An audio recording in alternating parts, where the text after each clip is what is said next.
everybody. Welcome to my channel. Just keep swimming 1111. I hope you're all doing really good today. I'm just coming in early this morning. Well, morning where I'm at. I don't know about you guys. Could be the afternoon, the evening, whatever it is. Hello, hello, and welcome. So today I wanted to do kind of a little message about how do they feel about you? What do they think about you? What are their actions towards you? And just kind of get an all-around picture of the situation between you guys, but from their perspective. So whoever there is from you would be the other person that you care about, the other person you're in love with. Hi everybody, I see some comments. All right. So if anybody does donate through PayPal for the month of December, just announcement, I will pull cards for you every week for the rest of December. Okay, a $50 donation or more every week, I will have your name on a list and I will pull cards for you. I'm going to start pulling cards for people tomorrow, so just putting that heads up with my readings. I'm choosing to use the Light Seers Tarot this morning, so if anybody has the Light Seers Tarot, awesome. First, before I start the reading about how they think, feel, see, and act towards you, I want to do just a little mini reading about you. Okay? So let's go ahead and see what is going on with you, the viewer. What lies in your December? Okay. The first card down is the Star. I love this. This is Aquarius and Sagittarius energy for me. This is about hope and healing, restoration, the growing of faith. I would say the light after the storm. You guys just got out of a very dark situation and are starting to see the light. Some of you guys are seeing the light in a dark situation. You are the star. So you're coming in hopeful and hanging on. Also giving faith and light to other people. Okay? So that's kind of how you're coming in. A very restorative being. You're either restoring it or you are being restored, okay? But that's how you are coming in, even as a healer. Some of you might be a healer. Who is crossing you? We have Justice. This is the sign of Libra. How many Librans are out there? Okay, well, maybe you're dealing with a Libra. Keep in mind, if you're not a Libra, it is your birthday month, Scorpio, for Vedic. So if there's Scorpios out there, this could be you. You're dealing with a Scorpio or a Libra, but here we have somebody who is about justice. You could be dealing with a lawyer. All right, some of you might be dealing with a lawyer or a legal person in regards to the person you love. You might also be dealing with legal matters, powers of attorney, custodies, changing of school forms, legal matters concerning your business or your house or your home, maybe a will and trust. So you could be dealing with some legal matters for the month of December. A lot of you, unfortunately, might even be having to deal with the law because you have to keep somebody away or something went wrong. And now you're in recovery and you have to keep yourself safe and do what's right for you. For a lot of other people, I see that you're dealing with a Libra that is kind of two-faced, possibly. Someone who acts completely one way with other people and then completely different with you. You kind of feel like you're dealing with a two-faced person. Keep in mind, Libras do tend to be a chameleon. They tend to change skin depending who they're being around. It's not a fakeness, it's just a willingness to adapt to the people they're around, because Librans want to relate to their people, whoever that is at the time. They just want to relate to them. They want to be like the counselor. They want to open up and make sure everyone feels comfortable around the Libra. So keep in mind, don't be too harsh of a judge when dealing with a Libra. Check first the intentions. Are they intentionally trying to be mean or cruel or distant or dark, or are they just being themselves? That's something to consider, even with Geminis. Okay, so you're dealing with a Libra, a Justice card. For a lot of you are also receiving justice. If you feel like you have not had justice in your life and that you've been shafted, I think that you are going to receive karma, good karma. If you haven't received your karma for being a negative Nancy and a dark Daryl, then, you know, you're going to get your karma. Karma's coming. So whatever you're dealing with is karmic. Be aware. Whatever we think about, we bring about. Whatever we feel becomes real. Whatever you spend your time creating, you're going to see the fruits of that creation. I promise you. Now, whether that's good or bad is up to you, not the universe. You are the universe. Let's see what's going on in the past here. What's going on in the past with you? Page of Wands. Oh, I love this card. So, a new beginning. Your recent past is single. Recently, you've been single, you're starting fresh, you're leaving a situation behind, you're on a journey of creation, you're recreating yourself. You're loving yourself, you're loving life, you're stepping into a new beginning, and you've decided to make a change for your life. And this was probably within the past few weeks. You've decided to change your life for good, and you're taking the power in your own hands to create a new beginning. What is your distant past? Because you are definitely also walking away from sexual desires, but I think they're going to follow you. What is your distant past? Three Swords. Your distant past really sucked. Excuse my French. It was terrible. You had extreme heartbreak. The worst of the worst. A crushing experience that left you damaged, left you hurt. My only advice of this is heal your past.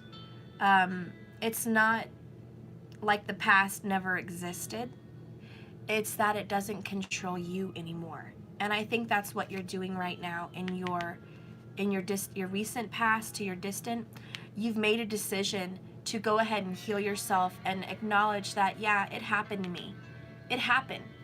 I was hurt, left out in the cold, abandoned, ridiculed, lied about, mistreated, unwanted, all of the above possibly. And it's not that it didn't happen to me, but it's that I will not let it rule my life. I have a life, and it's not going to be wasted on the mourning of the past. I'm starting something fresh. I'm out of that funk. So your distant past is funkiness, guys. You had a lot of pain and a lot of heartache. It just couldn't have been any more worse. It looks like an air sign, possibly this Libra that you're dealing with now, hurt you. You are going to be receiving justice, and I think that is your wish. I think you're hoping that justice will prevail and that they'll get theirs and you'll get yours. I do think that is going to happen. Spoiler alert, you know, with Saturn and Pluto squaring off in Sagittarius, Vedic astrology, not tropical, this is going to be a very spiritual karmic revolution. And the people that need to get what's coming to them will get it. Very unexpectedly, by the way, very unexpectedly. Saturn is your karma, so it's going to happen. Well, Saturn's hard work and karma, but it's the same thing. Okay, let's go ahead and see what's going on with this death and transformation from you. What is happening currently? Well, I got more than one card. I'll go ahead and take them. For current, you have the Moon is the first one out. Look at these beautiful, gorgeous cards. Jeepers, whoever made this deck, go you. This is by Chris Ann, the Light Seers Tarot. Okay? Gorgeous. Anyways, this is about being emotional. And it's the number 18, which goes to the number 9, which is, again, an ending. You're ending an emotional battle. You have the white wolf, the black wolf, talking about intuition and purity, also yin and yang balance, masculine, feminine, all of the above. A little darkness, a little light. This woman is not coming out of the deep, she's sinking. So I think that you are really getting into your subconscious, into your dreams, into your feelings. You're acknowledging it, you're looking at it, you're paying attention. Yeah, oh boy, now you guys have the Tower. Jeez. So this is all current, okay? Does the Tower mean it's negative? No. But it does mean there's a sudden grabbing away of something in your life that was a foundation. There's something that you were holding on for a very long time, and now it's being taken out. The next card is the Page of Pentacles. So you're beginning to start a fresh new way of looking at things physically.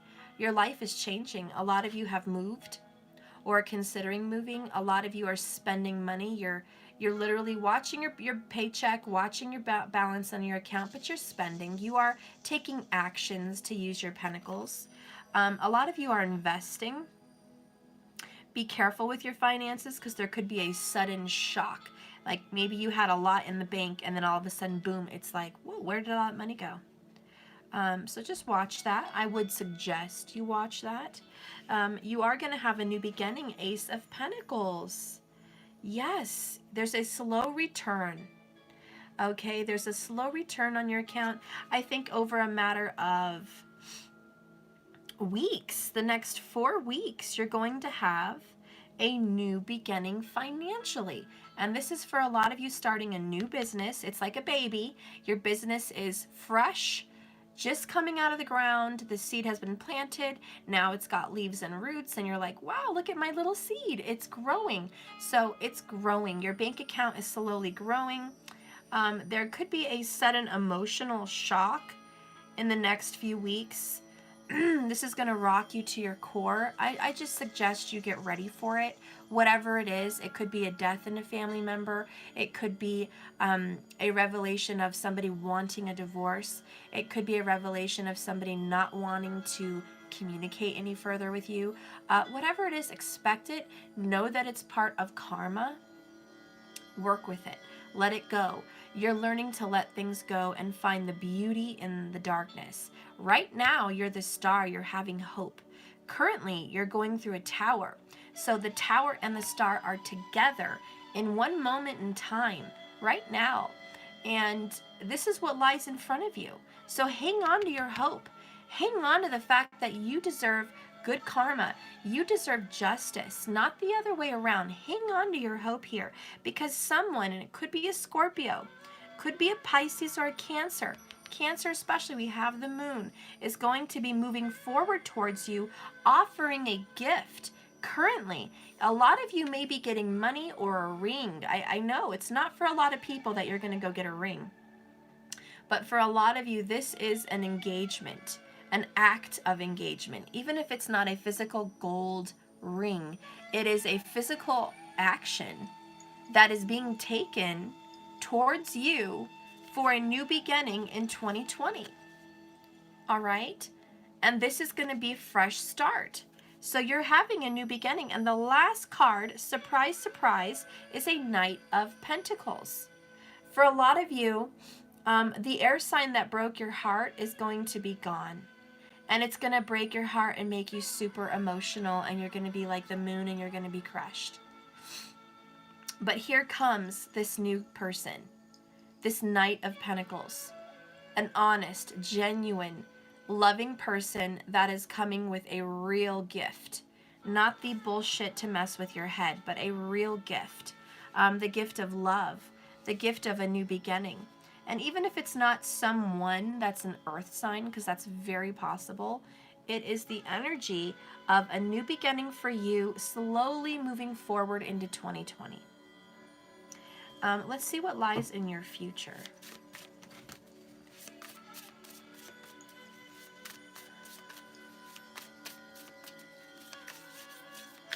By the way, the person that you're going to be with likes to go barefoot. I don't know what that's about, but this man is barefoot, and I got a message. They could have a black car, a black truck, some kind of vehicle. They like to be barefoot, or they like to be barefoot in their house. Okay, it's like they have a rule that take off your shoes when you get to the front door. This person could also be of Asian descent. That's kind of popping out at me. Doesn't have to be. Maybe white and Asian descent. But this person definitely has that kind of a mentality. If they are not of that descent, they could also just be into like an Asian religion. I don't know, maybe Buddhism, maybe even Indian, maybe like Hinduism. They're they have that vibe, okay? Let's see what's coming in the near future for you. What's coming in your near future? Who is this? Who is this Hans? I'm also seeing an African man, black and of black African descent. Maybe not from Africa, but they have that, and I think they have an accent.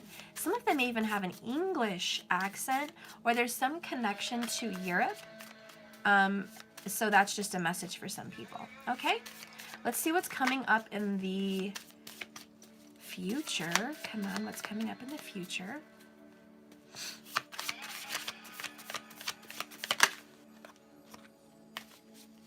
Ooh, Temperance. This person has tan skin. I'm not going to lie. Sagittarians, Temperance. This would be a Ketu Nakshatra, a darker toned skin. I'm just putting it out there. This person coming up is going to have tanner skin. I know that. I know it. I don't care what nationality they are. I believe they are going to have a tanner complexion. Or you're going to meet someone like that, okay? If it's not your person, you're going to meet someone like that that wants something from you, okay? Anyways, let's move on to the future. We have healing. And this person has the sun and the moon. This person is like an angel, heaven sent. You know, the Temperance card traditionally marks Archangel Raphael, my bad. It's about healing the heart. What I like about this picture is the sun and the moon, masculine and the feminine. It's that balance, and it's about taking the time to get what you deserve, being patient. Have patience. This person is really stable, very spiritual. I think you're going to be surprised. I don't think you've met such a spiritual person before. Or the person that you're dealing with has turned a new leaf, like literally tower moment, transformed themselves, gotten into their emotions, and started learning a new religion or a new culture and has turned a new leaf. And this person wants to offer you a long-term relationship. That could totally be it. But I'll tell you one thing, who you are dealing with, what is crossing you is justice, is Libra. Okay. I can tell you that. We do have an air-earth mix here. There's even some water. Probably in their charts, pretty strong.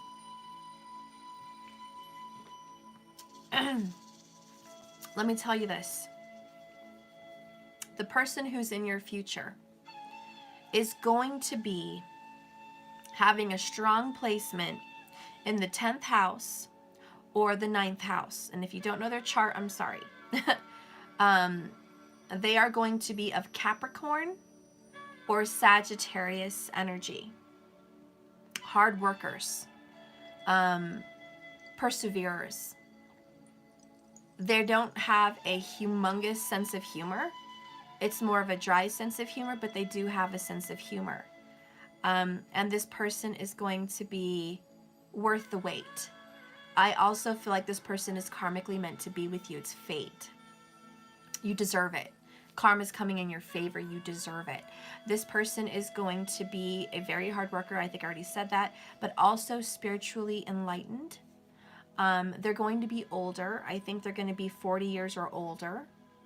They are going to have a tanner complexion. I don't care what nationality they are. They could be white with a super big tan from, you know, Australia. I don't know. I'm just saying they're golden. Okay. Lastly, or brown. All right. Lastly, the 10th house and the 9th house are going to be very important. Capricorn and Sagittarius. This person is extremely gifted. I mean, they are very mature. They could be very well off. Some of them may have given up money and fortune and fame to seek a spiritual route. You're going to find someone that is very balanced.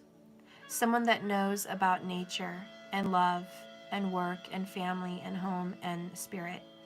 This person is going to be like a guide, almost like an angel. You're going to feel like this was meant to be. You're going to be like, do I really deserve this? This is amazing. This is amazing. Okay, Spirit, what do you want to say about this?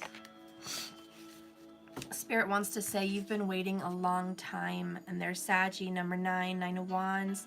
There's been a wall between you guys, a wall between you and Spirit. If you take down that wall, you're going to see the beauty that Spirit wants to bestow upon you. This has been a very difficult time. Spirit sees you coming out of it. The number 9 is going to be very prominent. And I have to say, 9 is September. So tropical Libras are going to be prominent. And then your Virgos, okay, are going to be prominent here.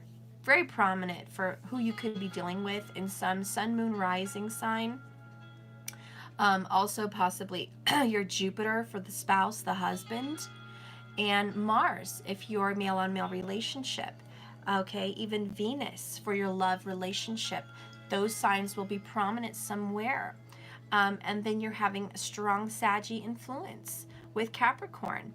And this is beautiful. This is all about destiny. Yeah, a fated destiny. So let's go ahead and see what's coming in. How do you see yourself? How do you see yourself? You guys are making money though, I promise you that. It's like money's on a side note, okay? On a side note, besides your love life that you had a terrible past with and was very heartbreaking, you're really going to be doing well financially. Starting now, especially into 2020. 2020 is going to be a very, very good year financially for you. Let's see what's going on with how you view yourself. How do you view yourself? You view yourself 2 of Wands, indecision. You also are thinking about travel. You haven't done it yet, but you're thinking about it. Within the next 2 weeks, you're going to make up your mind. Some of you are on the fence. You're like, should I go to this place? Should I not? Should I travel to this distant place? Should I not? Within 2 weeks, the decision will be made. And I feel like you will have ordered the passport or the tickets or whatever it is. You're going to be ordering some kind of tickets or something in the next 2 weeks. Travel's going to be happening for you. You do see yourself as changing like a caterpillar. You're coming out of your chrysalis, blooming into the butterfly, and you want to fly. You want to move on. A lot of you want to get past this 3 of Swords. You want to move on. You're ready for something fresh, something new. You're creative. Some of you guys have literally gone to like a hobby store, picked up the colors and the paints, and you got a canvas and you're starting to paint. A lot of you have gotten a computer and you're starting to type. You're writing a book. A lot of you are getting creative. You are planning to make tarot cards, a lot of you. You're planning to make a business. You're collecting things, okay? Sometimes creation is collecting. You're collecting rocks on your nature walks. You're collecting things from when you're out in nature. You're building a space for yourself that is creative and inspiring. And you're ready to do more with your life. And that's how you see yourself right now. Ready for change and on the move. Okay, let's see what's going on next with who's influencing you. Like, who is in your sights? Who's going to be around you? Who's going to be around you over the next 2 weeks? Who's the main person that is kind of driving you? Or what, right? A what. Doesn't have to be a who. 8 of Swords. Could be a what or a who, an air sign, or a what, which would be a mental stuckness, confliction. Looking in the mirror, you know you're stuck mentally. No one else sees it, but you see it. I also feel if this is not you, because I'm feeling you are very free. Okay, let me fix this. Okay. You are very free, and the person that you are dealing with is mentally conflicted, and they're not talking to you. You feel stuck. There is going to be a death and a rebirth of this relationship. But I do feel like whatever is influencing you right now, and I want to put death down because I know that's a big part, there's going to be a transformation. It's going to lead to wish fulfillment, 9 of Cups. I really feel it's this air sign, and I really feel it could be this Libra, okay? It doesn't have to be. It could be a Gemini. We could be an Aquarius. We started out with that. I don't care, but it's this air sign here that is shutting you out, not communicating with you, not talking to you, not opening their heart to you. You know they could reach you out or reach out to you, but they're not. They're choosing not to. They're choosing to stay there and be quiet and be stuck. And you're like, well, you know, that's your choice. I'm done with that. Death. Hello, done. On the good note, there's going to be a rebirth. And do you see that star? That's you, baby. Wish fulfillment. You're going to get your wish. I have to say it. A lot of you have wished, and that's your wish fulfillment, to have a new beginning with this gosh darn air sign that is such a pain in your rear end. I know. And you're trying to start fresh and blah, blah, blah, but, and you will. And you will. And you're going to meet this person. But there's also going to be a rebirth with you and this person. Okay? So you got a lot going on. All right? How do you feel about this? What is your challenge? How do you feel about this darn thing? This combobulation. Ace of Wands and 6 of Swords. Talk about a new beginning. You're ready for a fresh start. A lot of you, and I'm really going to say a lot because I feel it's like 80% of you don't want to deal with this air sign that has caused you a lot of pain. And I think that's good on many, many levels, because on one aspect, you're not putting up with the crap anymore, and I'm so glad that you're not a doormat. For a lot of you, you're ready for a new beginning with that person, and you're ready for a rebirth, and you're ready to get over the drama and just go to another day, go to another place, and just revisit your life with this person changed and transformed. The Ace of Wands with the 6 of Swords is very masculine. I think if you are seeing a masculine energy, there will be some very heavy makeup sex. And I'm just saying, it could be an angry makeup sex. It could be loving, whatever it is. It's there. So how you feel about this is a vigorous new beginning. And I just think with these messages coming in, these crows, these ravens, they're pulling you away from the bullshit. Those 3 black crows in the back are these 3 of Swords. And it was very painful, and I'm not discrediting that. But you're moving on, and these next 3 ravens are pulling you forward. They're getting you away from the past, away from rocky waters, away from difficult emotions. You are having a beautiful, happy new beginning. Your third eye is awakened. You see things clearly. You're a different person. They're a different person. And if that message is not for you, it's somebody new. You're moving away and on from this air sign who it is over with. There is a death. You're done. You're calling it quits. You're done with the air sign. There is a tower moment. You're ending it with them. You don't want any more with them.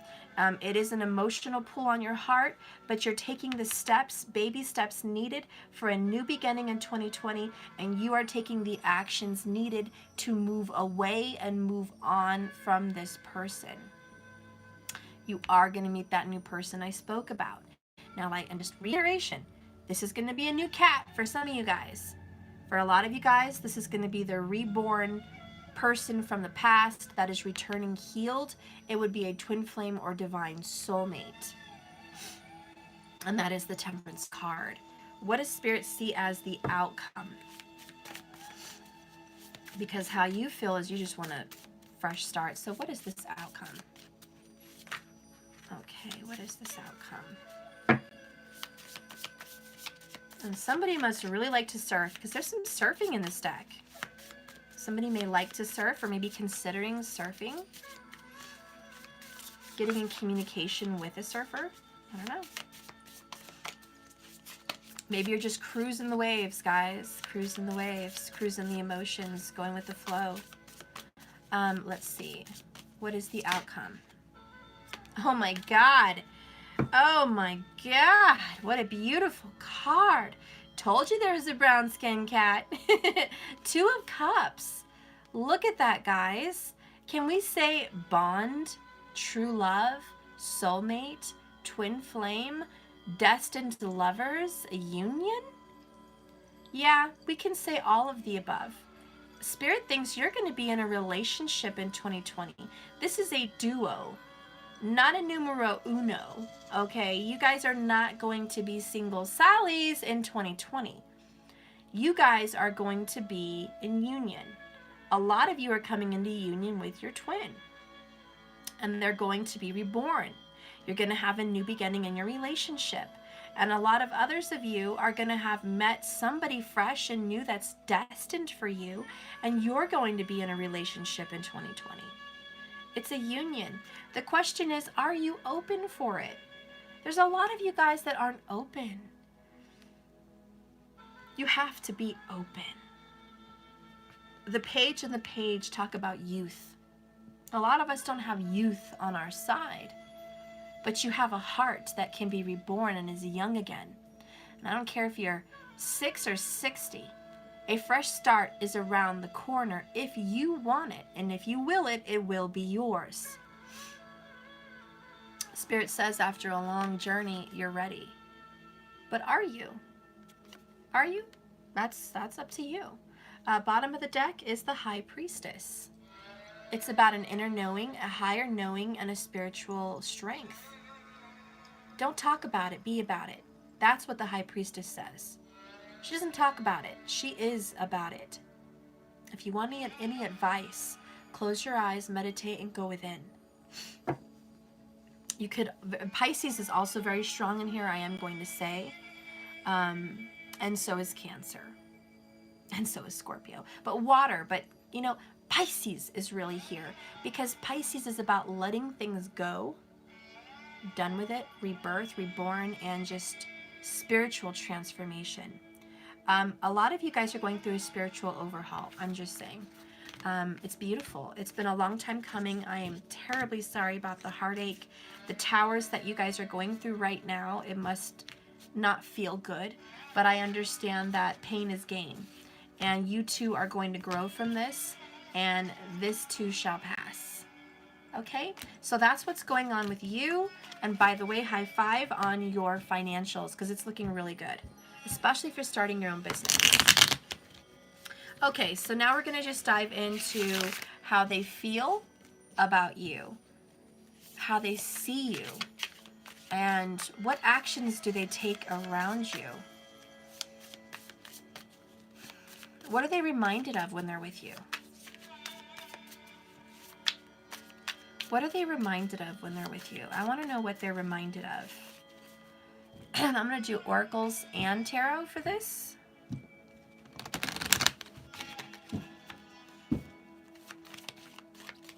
What are they reminded of? What are they reminded of when they see you? When they're with you, when they think of you? What are they reminded of? Okay, we got the inner child. They are reminded of who they really are. You bring out their truth. You bring out the real them. You bring out their early love, their early memories, their early desires. You bring out their youth. You make them feel younger, you know? When they're around you, they're reminded of who they really are. Number 1.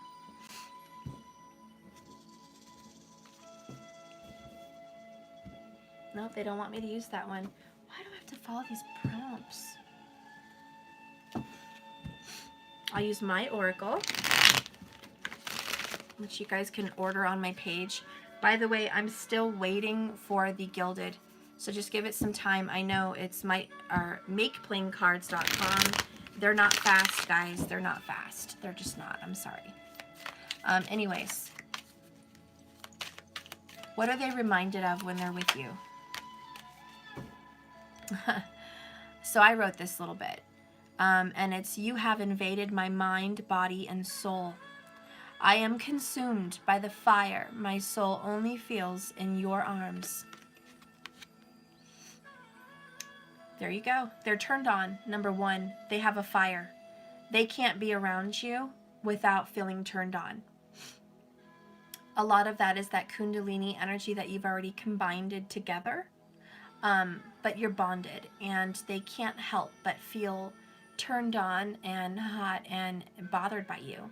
They cannot understand how obsessed and focused they get in your presence. They're not worried about the phone. They're not worried about work. They're not worried about anything else but you.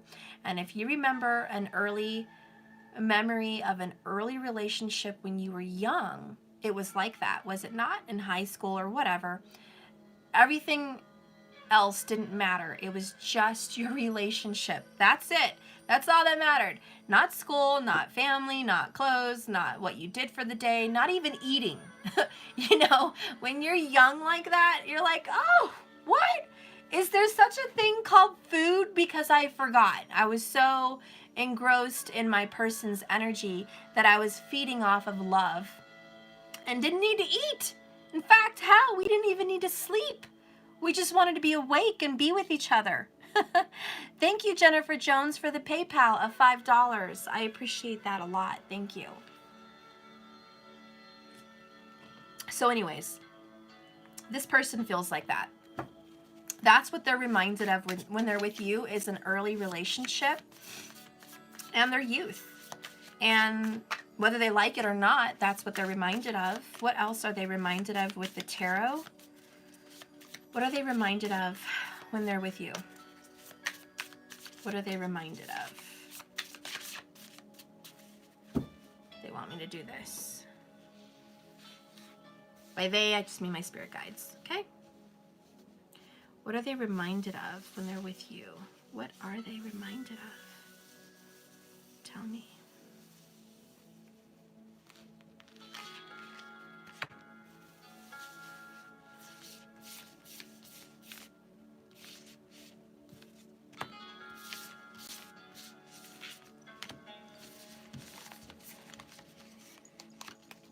Haha. All right, you know what? You're gonna, I've been telling you these damn sevens. I got 2 sevens already right on top of each other. Sevens are always prominent lately. This whole week, sevens. Just saying. And it's really about the 7th house. And again, Libra, just putting it out there. Also, the birthday month of July. What are they reminded of? The first 7. 7 of Cups. They're reminded of confusion. And this is Cancer energy here. They're reminded of they don't know what to do. When they're around you, what do I do? How can I fit this person in my life? Why do I love this person? This does not fit my ideal. What do I do?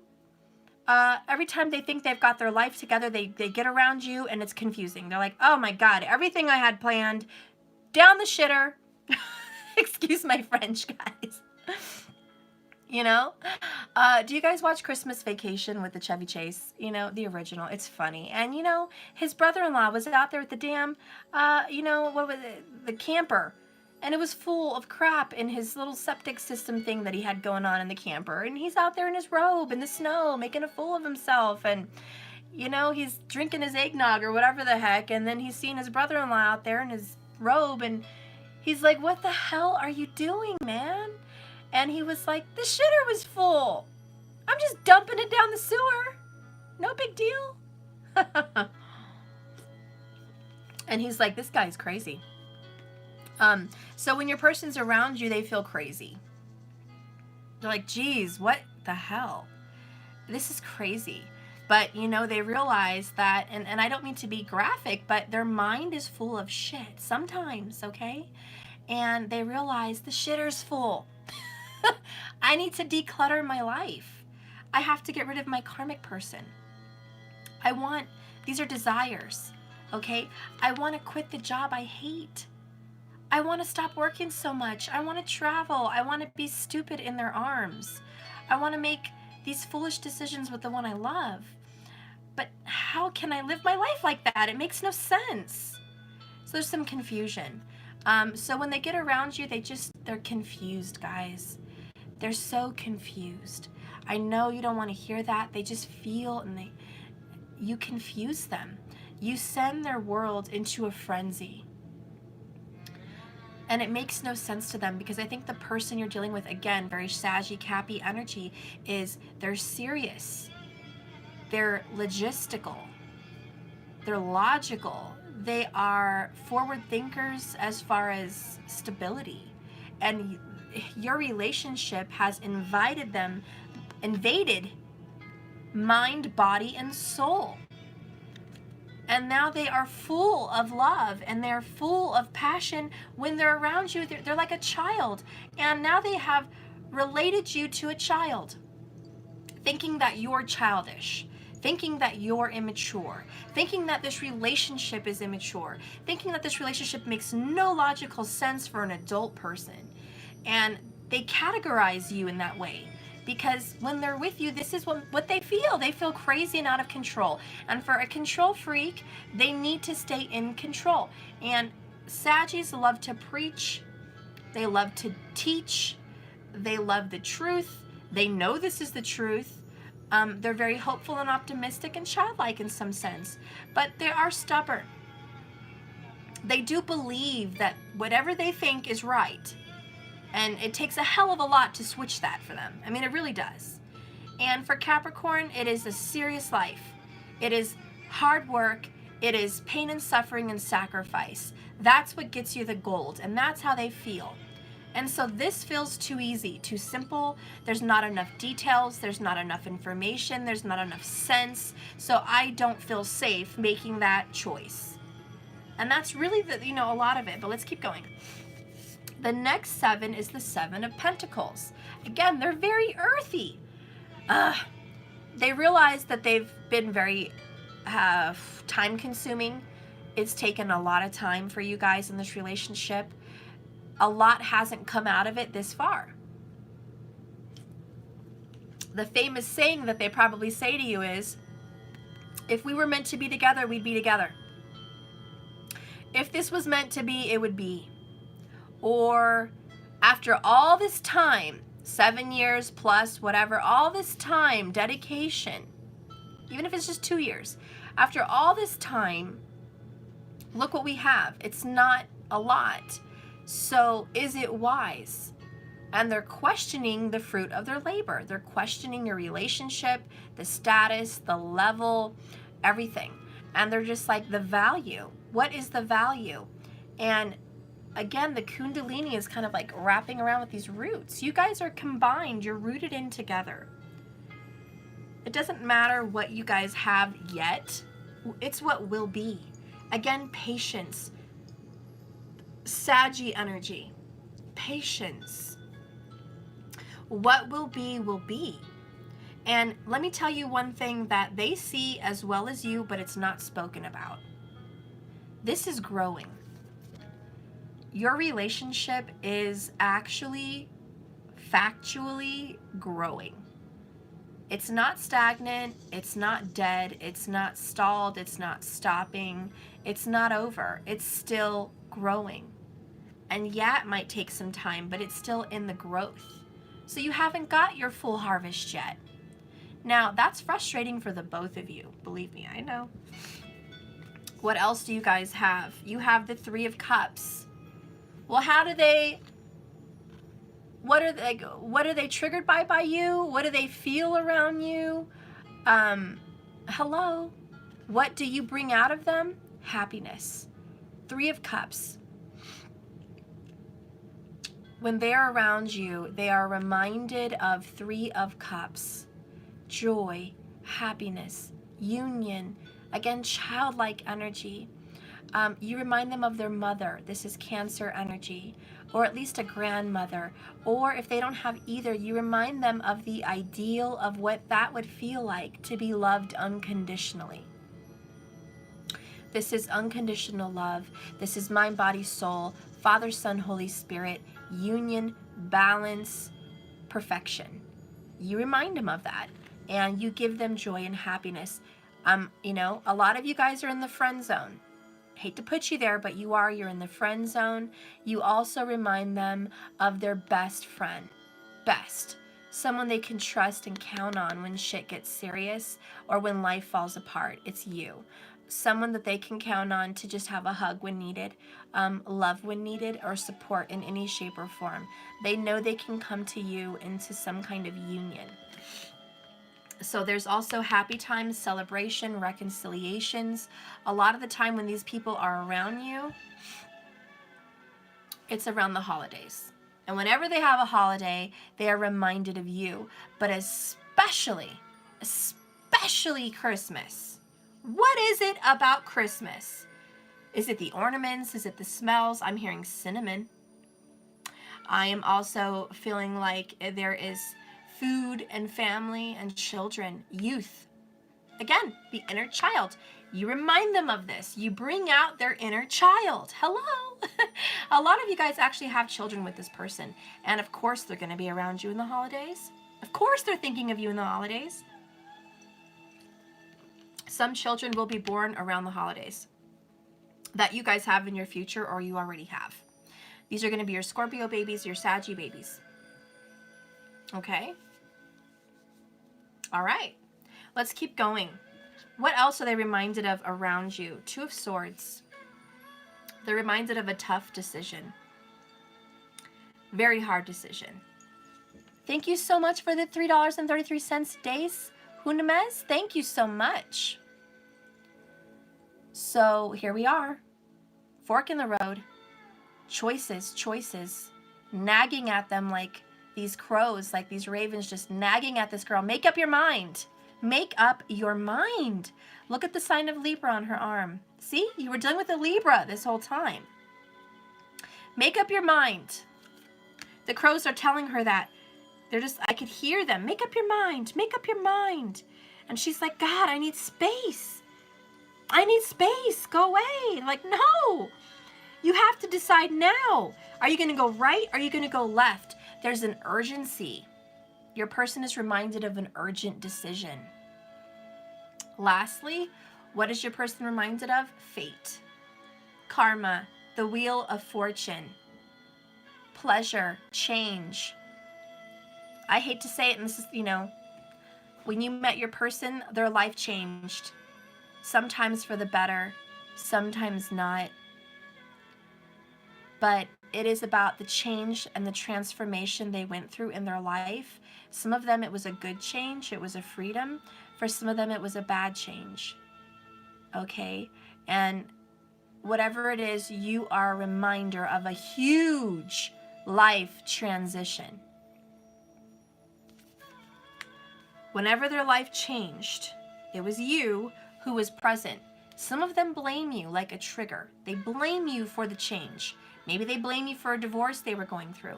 Maybe they blame you for the loss of family, like you were bad luck. You were bad luck and they lost their mom or their dad or their kid or whatever was going on. Or they became sick. I don't know, but they're like, I blame them. If it's good change, they're blessed by you. If it was a good change, they're like, God, as soon as this person came in my life, everything changed for the better. But, there's two sides to every coin. For some of you guys viewed them as the better. They came in your life and it was a better change. It was good. And then on the other flip side, they feel that it was a bad change. So you guys are constantly at this tug of war and this yin and yang and this opposites. But opposites attract, don't they? So that's how they feel around you. Like that's what they're reminded of by you, okay? They're reminded of these things. They think about the good times, the future, what could have been, what should have been, what needs to be. They think about the changes that are going through their lives and that you are fate. You are, serendipitous, like brought by the universe. They are reminded that you are special. You are part of their path. And you have them mind, body, soul. Believe me, they are reminded of it. And they feel lost and out of control. Anyways, how do they feel about you? How do they feel?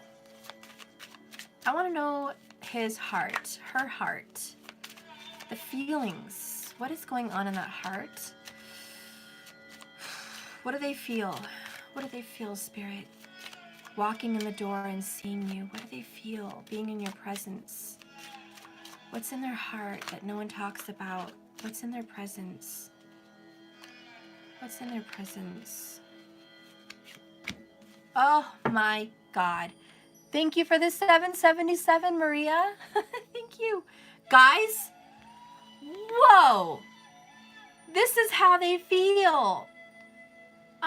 You're my soulmate. Hey, don't shoot the messenger, guys. I know a lot of you are like, you're spitting out my secrets.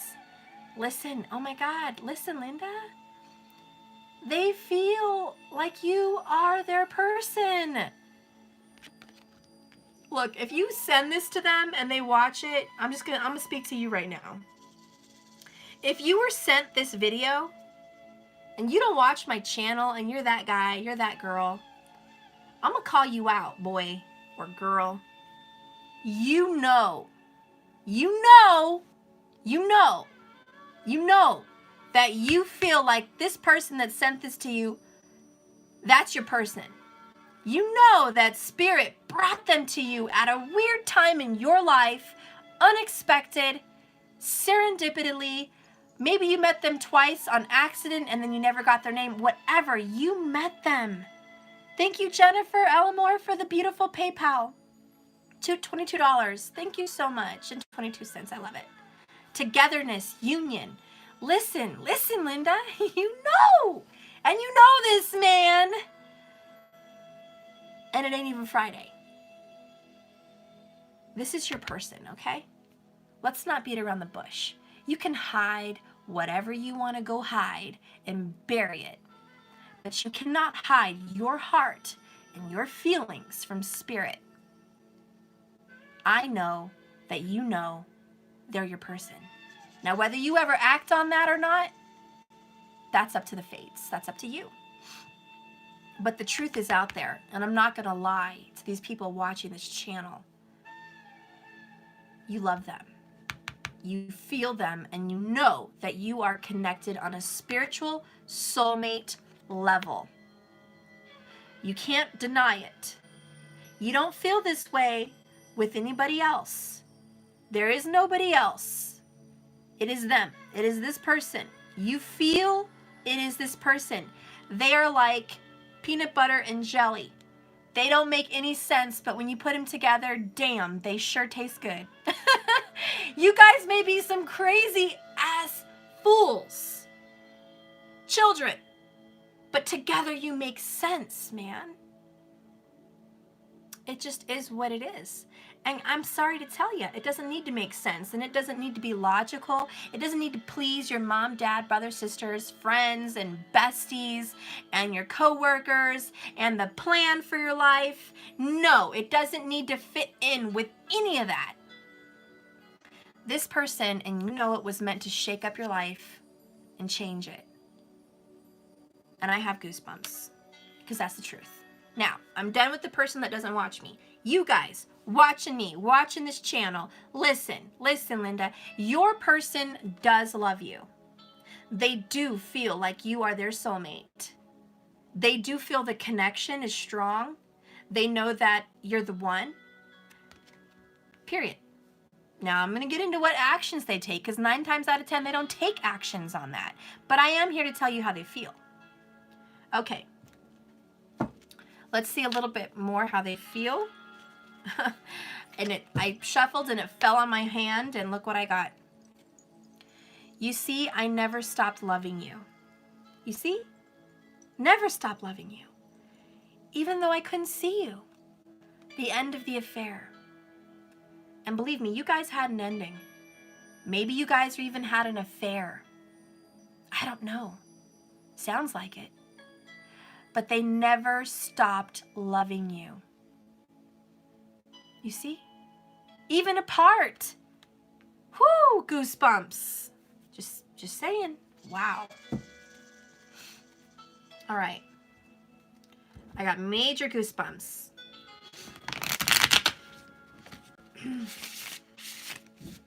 Okay. Spirit, tell me how they feel. I need to know. I need to know their heart. Feelings. Whoop. Okay. I got 5 of Wands. Woo! Confliction. Competition. Gosh. Woo! They are back and forth with you. There's a war in their heart. This is Mars, Leo, baby. They are at war. Fighting their heart. Back and forth, in and out. Like a child. Immature. They're constantly climbing a battle, chasing the sun, chasing their soul, chasing their truth. But every time they get close, they get scared. Every time they find you again after so many weeks, so many months, so many years, they find you and then they drop you because it's too much, it's too hot, I just can't. But they feel a battle in their heart over you, over their passion for you. It's very beautiful. It's young. And a lot of them would fight for you. Believe it or not, if you got in trouble, they would come to your rescue.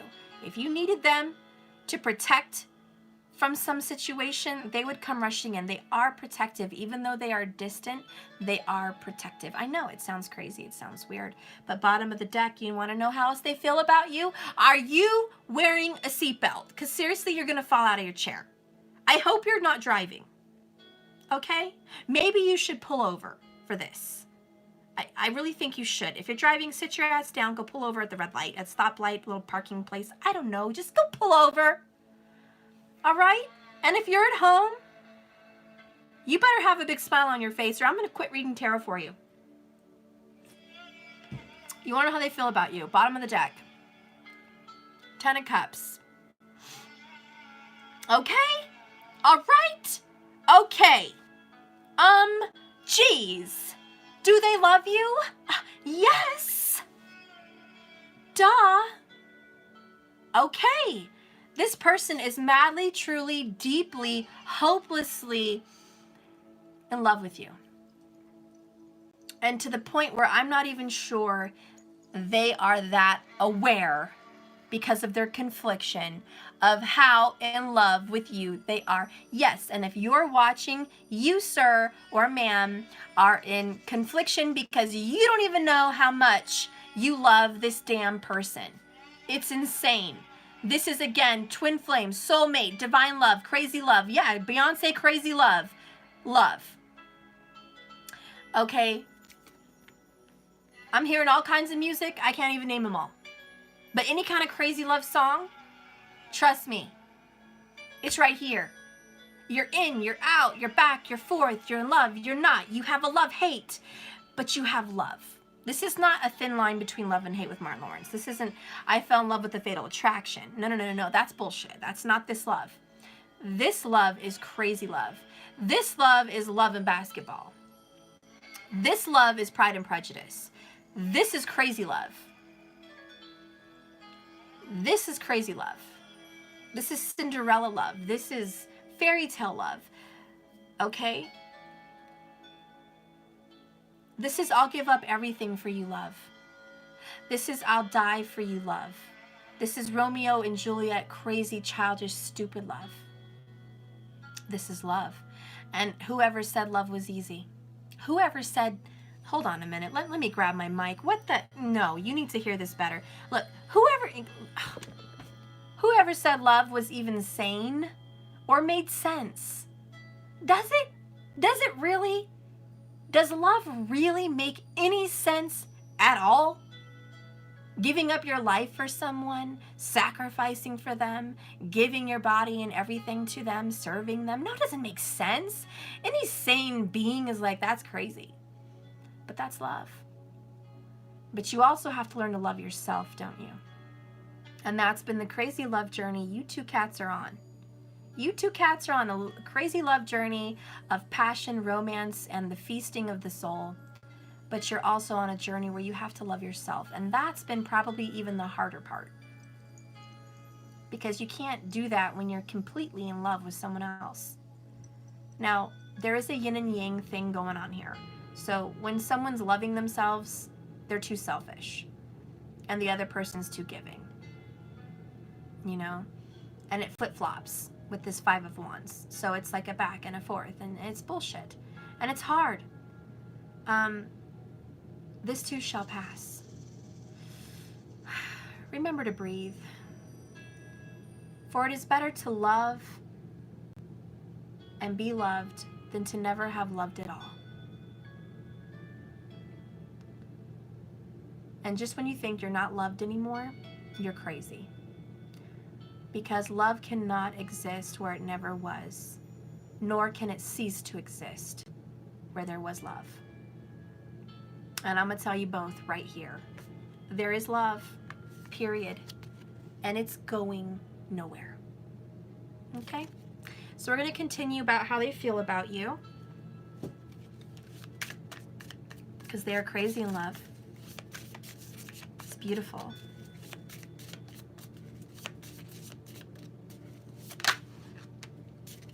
Four of Pentacles. Gosh dang, they feel stable. They feel very stable. There's a lot. They're hanging on to you. But there's a lot of clutter in their past. Do you see that? There's a lot of clutter in their past they need to let go of. They're going to hang on to you, but they have a lot to deal with. A lot of decluttering of karmic energies, karmic relationships, and past life karma and childhood karma.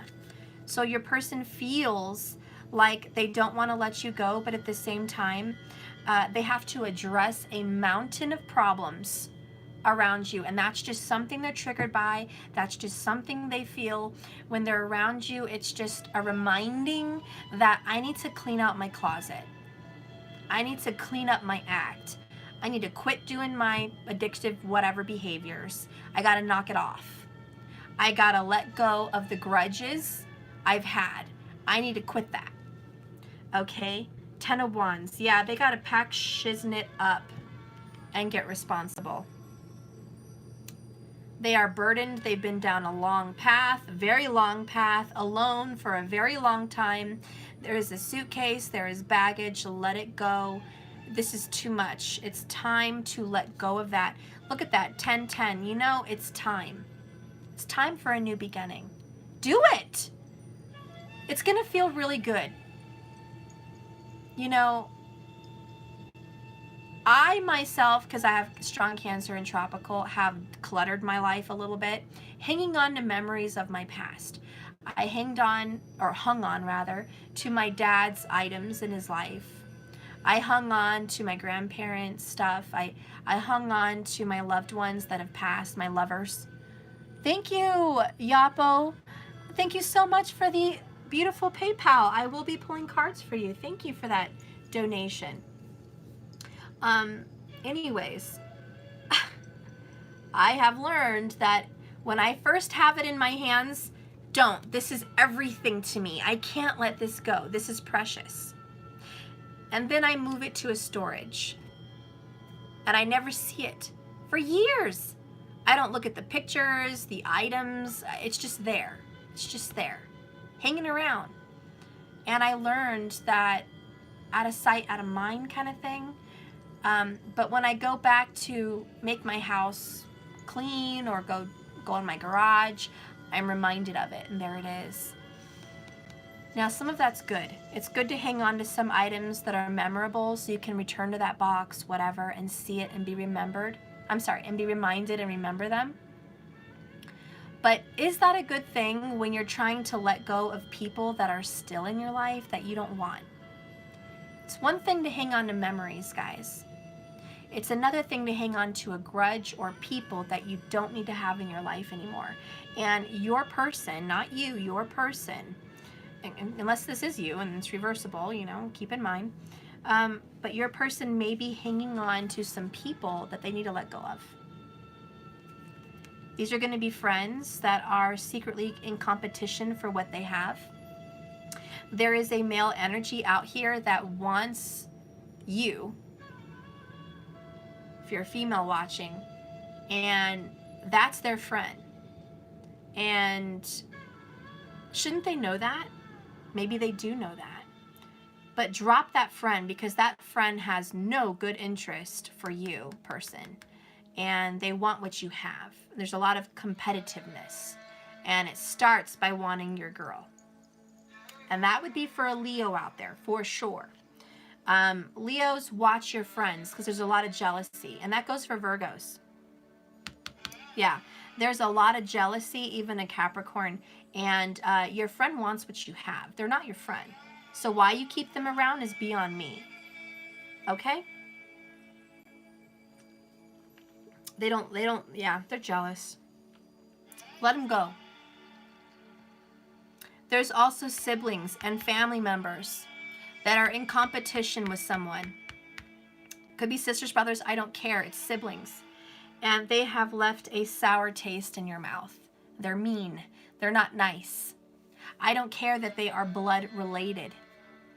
Sometimes, and if you study astrology in your chart, you can see that you are meant to have difficulty with your siblings. You're just meant to have that. Check your 3rd house. Check your 11th house. You're meant to have some trouble. And you're not going to fix it. It's part of your karma. Let them go. These siblings don't care about you. They don't call you on Christmas. They don't call you on your birthday. They don't want to reach out. They're not going to be there in your sickness. They're not going to care. It's really sad, but it's true. And love them for the past, and let them go. Declutter. So that happens. Not everyone has this chart. Not everybody has this. Shit, some people have problems with their parents, and it's just destiny. It's just part of your path, part of your karma, part of your dharma. It's part of it. So you gotta let these things go. And it's the truth. And sometimes the truth hurts. And so what your person feels around you is the urgency to let it go. The urgency to be connected to you through the bond of love and family and soul family. You are a family. And to let go of blood is very difficult. And to move into spirit family is difficult. And this person is in a transition, trying to move into your family and your soul family and your soul group. And that is the acknowledgement and the recognition that you two are some fated little lovers. And you are family, connected by the soul. And even in past lives, you've been family. So there is still a DNA connection. But there is a soul bond here and a new beginning. Okay, so I'm just going to pull one more.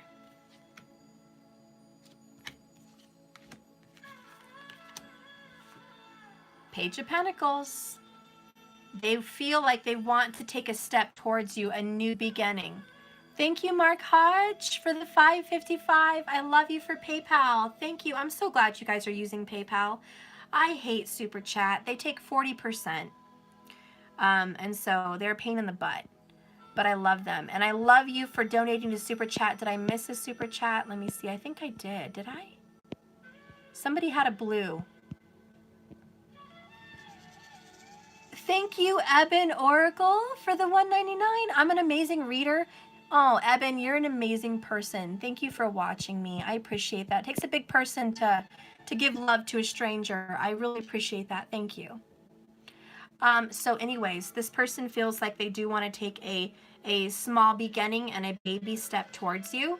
And so they're in the midst of doing that, okay? They feel like it's time, and I keep hearing it's time to let go of the burdens and let go of the grudge between you guys and just move forward. A lot of what they were dealing with, which was problems with you, was family related. So please don't take it personal. If they were holding a grudge against you in some way, I think they were holding a grudge against one of their family members, and it was just karma that hadn't cleared.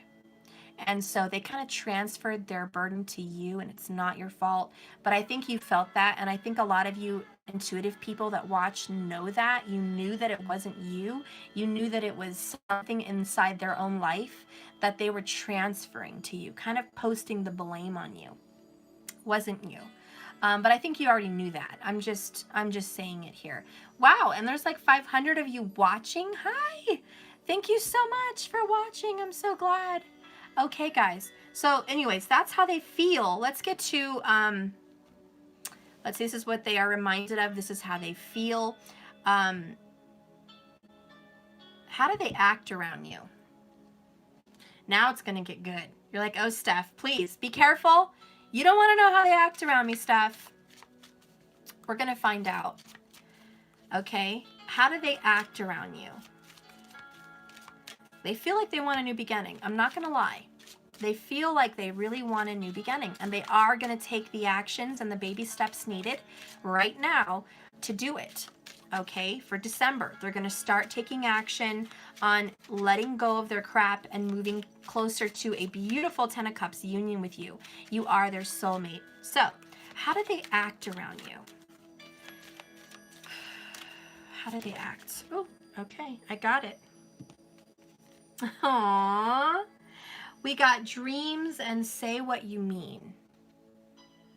Okay, so they don't act real with you. They don't. They live out fantasies with you, but they don't bring the reality to the table. Okay? They don't.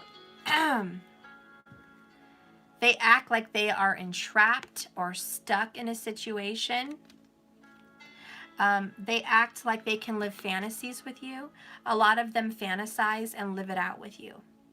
So if they have a sexual fantasy, they live it out. If they have a fantasy to go to a ball game or to go for ice cream and go ice skating, I don't know, whatever it is, they live it out with you. They live their dreams through you. So that's part of it. And the lion fell in love with the lamb, but they never say what they mean. They're also, like, you know that they love you and they want to act out emotional happiness with you, but then when they speak, it's crap. Sorry to say, guys, but when they speak, you're like, just, you know, hey, can just please close your mouth, look cute, love me, and don't say anything, because everything was great till you open your mouth, and now I'm upset with you. And so you just want to wring your person's neck and say, oh my God, can't you just keep kissing me and loving me and coming over here and being happy and not tell me the crap you tell me? Because I know you don't mean it. This is the crap that happens, like word vomit. You know how it is. We can't be together. I don't feel about you this way. This is, if it was meant to be, it would have been, blah, blah, blah. The list can go on. It's like, listen, Linda, listen.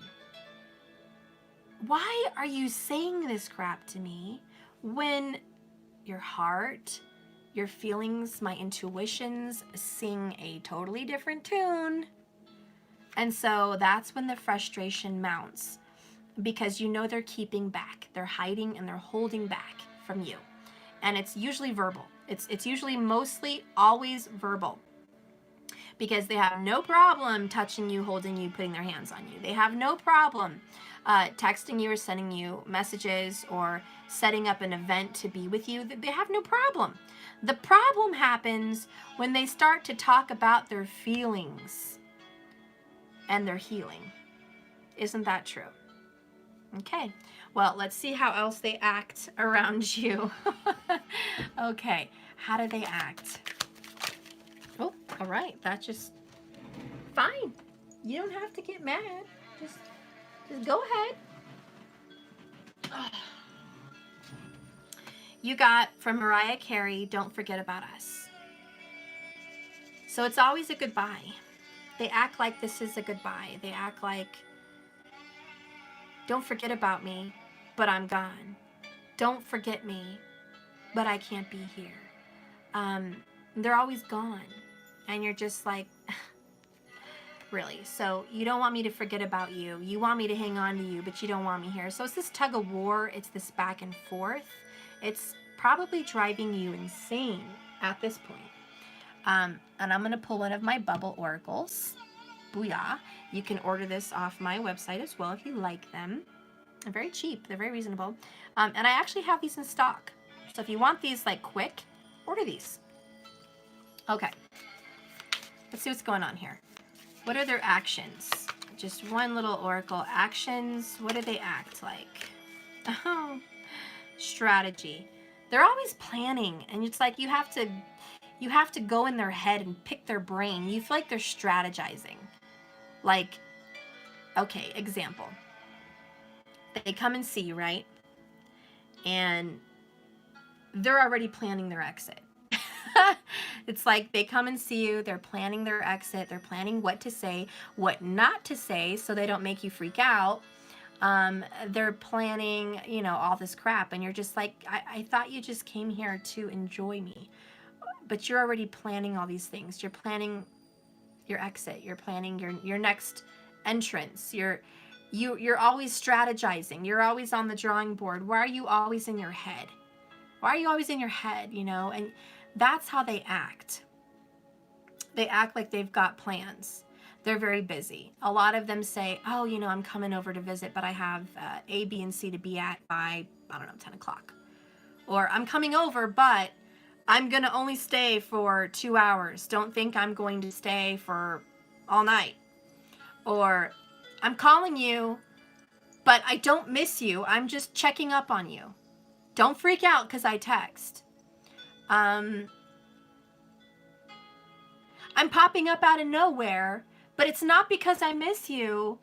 Okay, it's not because I'm thinking about you in any way, shape, or form. I'm just in the area. Really? Say what you mean. Say what you mean, please. Because you're not dealing with a pile of idiots over here. You're dealing with psychics, intuitives, tarot card readers, spiritual people that read between the lines and read energy, not words.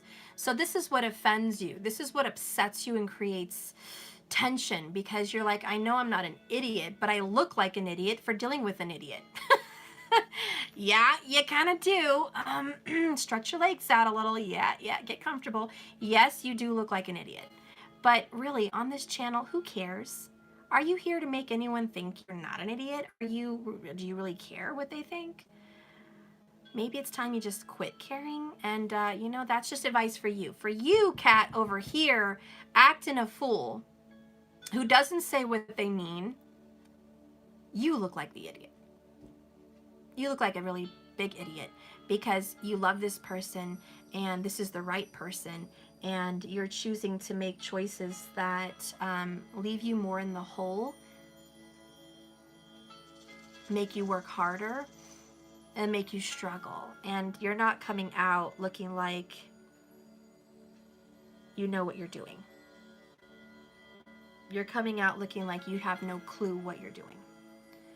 And if you're being mothered by your divine, it's probably because they feel like they need to mother you, because you're acting like a kid that doesn't know where you're going. When you see a kid lost in a carnival or in a park, what do? Try to talk to that kid. Where's your mom? Where's your dad? What's going on? Are you okay? What happened? We're not just going to walk by and go, oh, hi kid, sorry you're lost. You know, so believe me, what you think about, you bring about. What you feel becomes real, and what you're feeling is insecurity. This is for your person, okay, not you. This person is feeling insecure. And you're attracting a nurturing energy. Again, the yin and the yang. And so it's going to come out how it comes out. Your strategy may, for some sneaky people, be just that. To look like the lost puppy dog, so the divine feminine will come running and chasing. So that's up to you how you guys want to play this game. This game of love. It's not going to be an open book. Now, a lot of earth signs, you guys struggle because you're like, oh, I need to have an open book. It is what it is, or it isn't. Water signs are like, cool, I got you. I'm good. I can do this all day long. I go with the flow. I can play games. You know, water people can play games. And fire people are just the destroyer. They're like, I'm going to conquer. So yeah, let's do some games so I can kick your ass and win.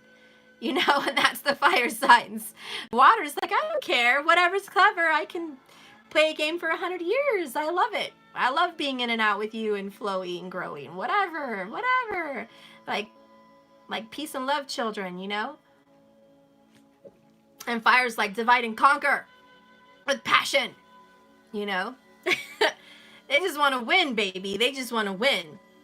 And they'll do whatever they can. And, you know, you run into your air signs, and you guys are logical people. You want to plot. So you like plan 10 moves ahead, and you don't let anybody know. You got your poker face. You know? And a lot of you guys have a mixture of all those energies. So high five. That's cool. You can do it well. But the person you're dealing with right now is kind of lost, and I think you know that. But bottom of the deck is true love. Even though it's one-sided. Okay, it's one-sided, but it's true love. It's not fair. It's not fair. But it's true love. And they are strategizing. And that's kind of the actions they take, is to play games with you. And I hate to, you know, say that on here, but yeah, the actions they take are to play games. How do they feel about these games? Because they know they're playing them. They know they're going to pull you in and push you out. Pull you in and push you out. They know that. You know, I'm sorry. That's the tea. And I'm showing you what's going on and how they act. You guys who are watching that never watch me and you got this video sent to you, you know you're playing games. And even if you don't do it intentionally to be a game player, that's what you're doing. You are playing games. Whether it's intentional or not, it's not my business. But it is my business to show what's going on. How do you feel about these games that you're playing? How do you feel about your actions?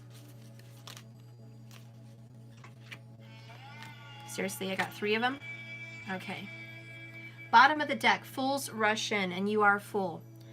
You're everything I never knew I always wanted. If you guys haven't seen Fools Rush In, you should. It's a really good movie. Salma Hayek and the guy from Friends, can't think of his name, whatever. The point is, person, you feel like they are everything you've ever wanted, but you just never knew that you wanted them. Why? I don't know. That's for another show. That's for another time. But this is your true love, okay? And you are full. So let's go ahead and see how else you feel about this. You have, let actions speak louder than words. For your intuition and feelings can be stronger than your fear. Justice is here, and karma is on your side. Feel it and know it without doubt. The universe, which I wrote that. But it's a message from the universe. And you know, you people that are doing these games, have faith, you know, because you know that no matter how this game ends out, karma's going to get what karma's going to get and give, okay? And justice is here. You also feel like you're receiving justice. This is the person that's playing games. You know you're getting justice for your actions. There is some fear, but you are trusting that your feelings are going to be stronger than your fear. Okay, the next one is, this is no ordinary love. And you know this. And we knew this over here with soulmate. We know this with the 10 of Cups and the Wheel of Fortune. This is absolutely no ordinary love. The song from Sade, if you guys have heard it. Okay, and a lot of you may have heard this song in a store, in a restaurant, or in the car. It came on, and that was a message from your person, if you've heard it recently. And if you are this person that's playing games and you hear this song, you're reminded of your true love, period. Okay? And then you have Khalid. I love to see you shine in the night like the diamond you are. I'm on the other side. It's all right. Just hold me in the dark. You want your person to wait for you because you are in the dark. Well, this person. Your person wants you to wait for them because they know they're in the dark. They are lost. And you're their diamond in the sky. You're their star. And you started out with what? The star card, Aquarius. That was you in the very beginning. You are the star. You are the one that is leading them out of this darkness. They are in a darkness. They are not living their true life. Their real life is what they want with you, and they do dream of you. Some of their actions are they do dream of you, believe me, a lot, but they don't tell you about it, and they don't say what they mean around you, okay? So let's move on to the tarot. What actions, how do they act around you? How do they act? How do they act?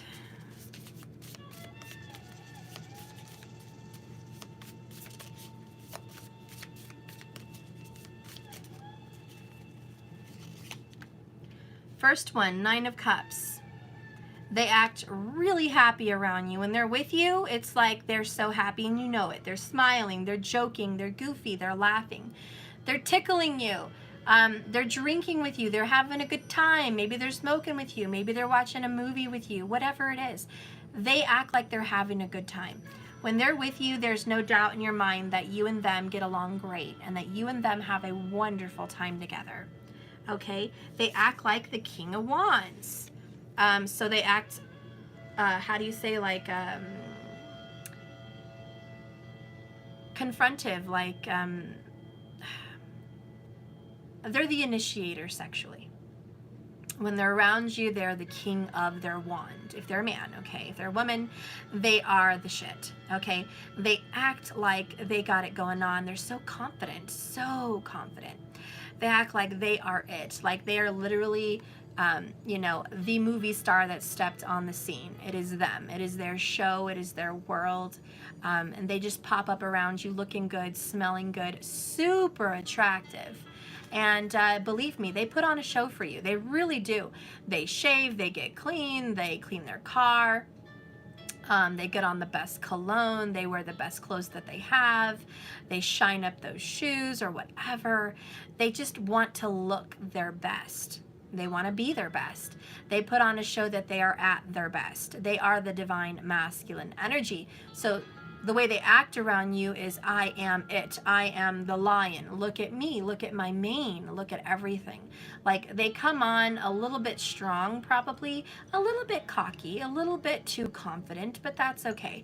But that's how they come on, you know, and that's how they act. Again, this person might be older. Look at this good-looking guy. Again, I told you they're tan, brown, whatever. Look at his gray hairs and his chin.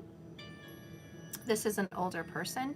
Gray hairs does not mean they have to be a grandpa, folks. Get it together. Listen, youngins, listen.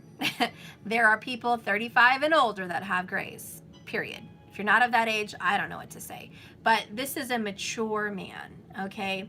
At least they should be mature, but even if their age is mature, they act 10. So not going to go there. But it doesn't have to be. It just means they're meant to be mature. This person's already been around the block, believe me. Thank you for the 333 day Swanimas. Thank you so much for the donation on PayPal. I really appreciate that. Thank you. Bless you. So your person comes off and acts like the lion. Okay, acts like the person that you should pet, worship, and love. Okay. They also act very stuck. I saw Hanged Man on the bottom.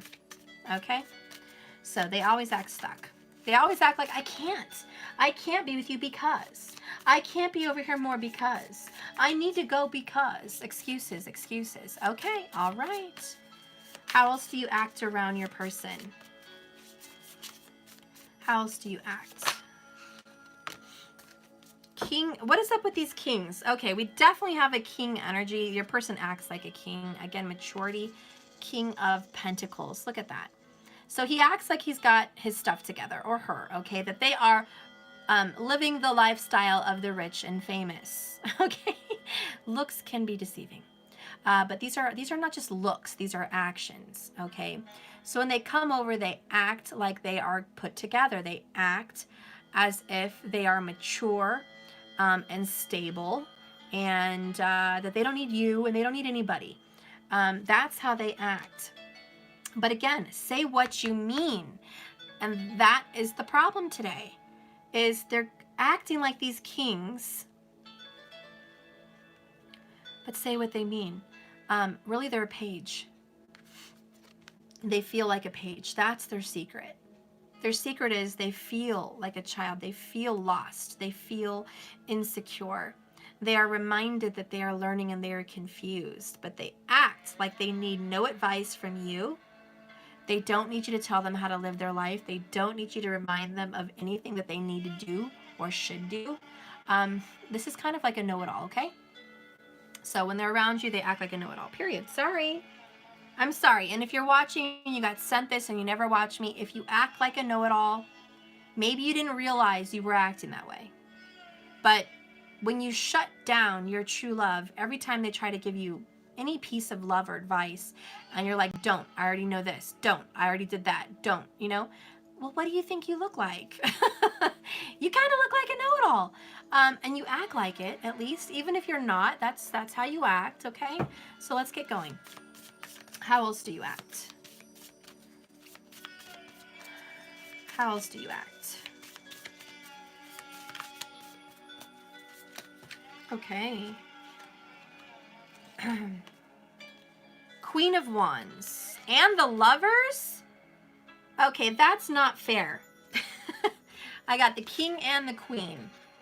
So you act like you are in relationship with your lover. Did you know that? If you're watching me and you never do. You act like you are married. You act like you guys are already married and together. You guys fight like a married couple. You make love like a married couple. You joke like a married couple. You already act like lovers. It doesn't matter if you're committed and you see them once a year. This is how you act. You act in love and you act married. All right. I love we've got the Lovers. Got some Gemmy energy here. Lots of Leo.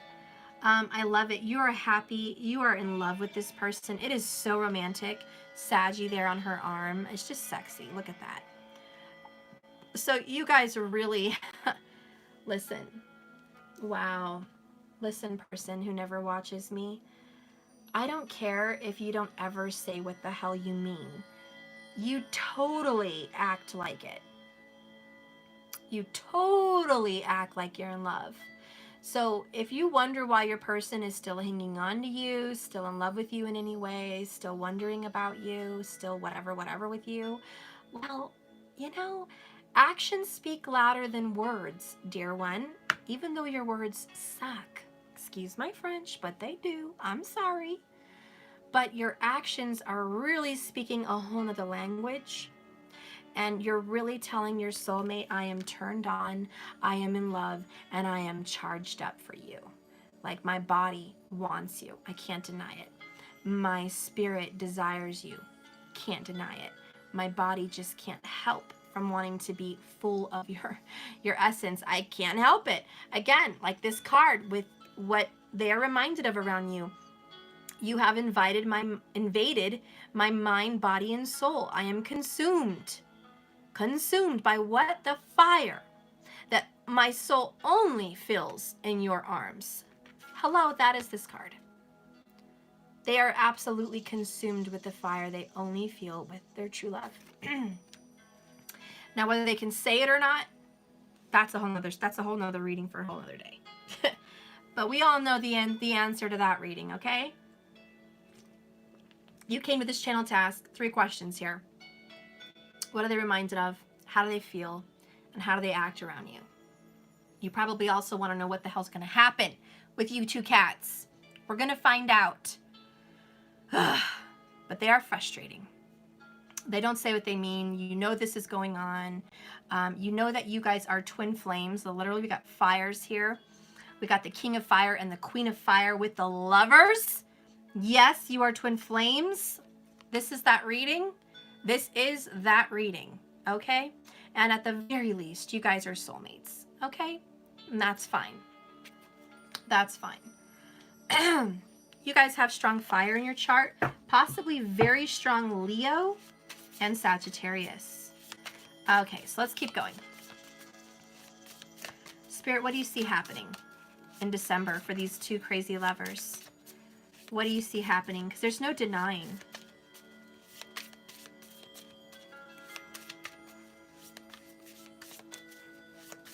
What is going on? How about this? What's going on in the King of Wands' life? The actions that will be taken. And then we'll see what's going on with the Queen of Wands. Okay, for this union. What's happening with the King of Wands?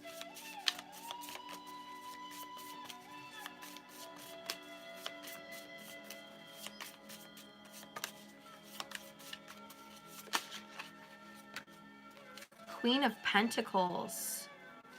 Six of Cups. Three of Wands. The King of Wands is definitely going to be taking responsibility for his or her actions. Very focused on stability and responsibility and love and nurturing. Six of Cups, I see them coming back in touch. If there is a little boy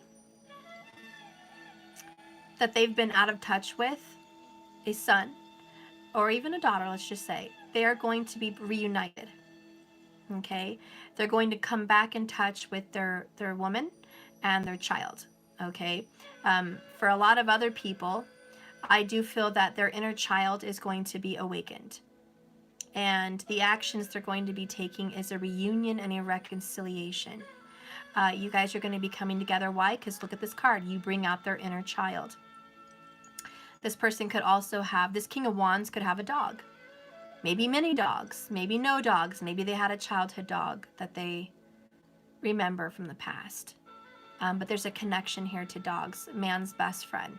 Okay, so maybe that would do them some good. Maybe they're going to get a dog for Christmas. I don't know. But it would do them some good. I also see loyalty here with the dog. And I see loyalty as in, even if you guys don't have dogs, okay? That this person, this King of Wands, is going to go into a reconciliation with somebody from the past, because the Six of Cups is nostalgic. It is about remembering the past. This person is remembering their childhood. But the actions talk about you and them. What does that have to do with you guys? They're going to be back in touch with their true self. And they are going to have a reconciliation with you, because that is what the Six of Cups means, Cancer energy. And with the Queen of Pentacles, maybe you are that Queen of Pentacles.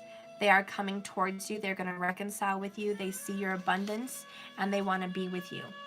The Three of Wands is coming in. Again, this surfer, this looks very Australian to me, but it doesn't have to be. What is that? What do they call those Native Americans from Australia? I can't even think. Aborigines. There you go. That's what it looks like to me, but it doesn't have to be. But, you know, the surfer energy here. But more than that, this person is looking to go out on the waves. This is a Three of Wands. Bottom of the deck is the Two of Wands. Okay, so we're going from the Two of Wands to the Three of Wands. This is expectation. This is waiting for your ships to come in. So your person, your King of Wands, is waiting for a reconciliation with a Queen of Pentacles. So if that makes sense to you guys watching, then your person, if they are the King of Wands, they are waiting for a reconciliation to happen with the Queen of Pentacles. This is a mature feminine energy, someone that is on top of their money, on top of their job. They're a business owner. They're already a mother, okay? Or a father if you're a male in a Queen of Pentacles energy, okay? You're very nurturing, loving, and giving. You're very responsible. You take care of business. And a lot of people come to you for guidance. A lot of you guys are a therapist. You know, maybe you are literally a therapist. I don't know. But they want a reconciliation. They are also waiting to talk about their problems with you like they are in therapy. So they are going to come and talk about their past with you. So their actions are going to be to come bring up the past and fix it and heal it and deal with it. And that is the King of Wands actions towards what's going to be happening with you, okay? And that is the decision they're making. They're making it now, and I think this is all going to happen within a matter of weeks, preferably 2 to 3 weeks. They are going to be taking action to reconcile with you and have some of the past brought up for healing. Okay. For some King of Wands, you're living out, and this is for the Leos out there especially, you're living out a childhood dream. You might want to start a business that you've always wanted to start since you were young. And it's going to be starting in the next 2 to 3 weeks. Okay, and it's in the growing phases, and you're feeling very strongly about it. King of Wands, you're also feeling like, in regards to your divine partner, that they bring out the best in you, and you're waiting to feel alive again because you've been feeling dead in your absence of them. Okay? So now we're going to learn about the Queen of Wands. What's going on with her? Okay? What's going on with the counterpart over the next couple weeks here for December? What actions are going to be taken for the Queen of Wands? In regards to love.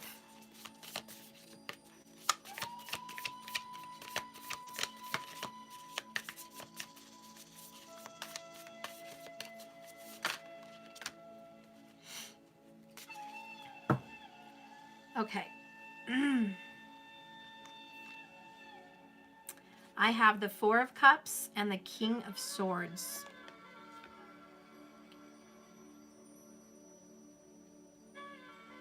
I honestly think you are planning.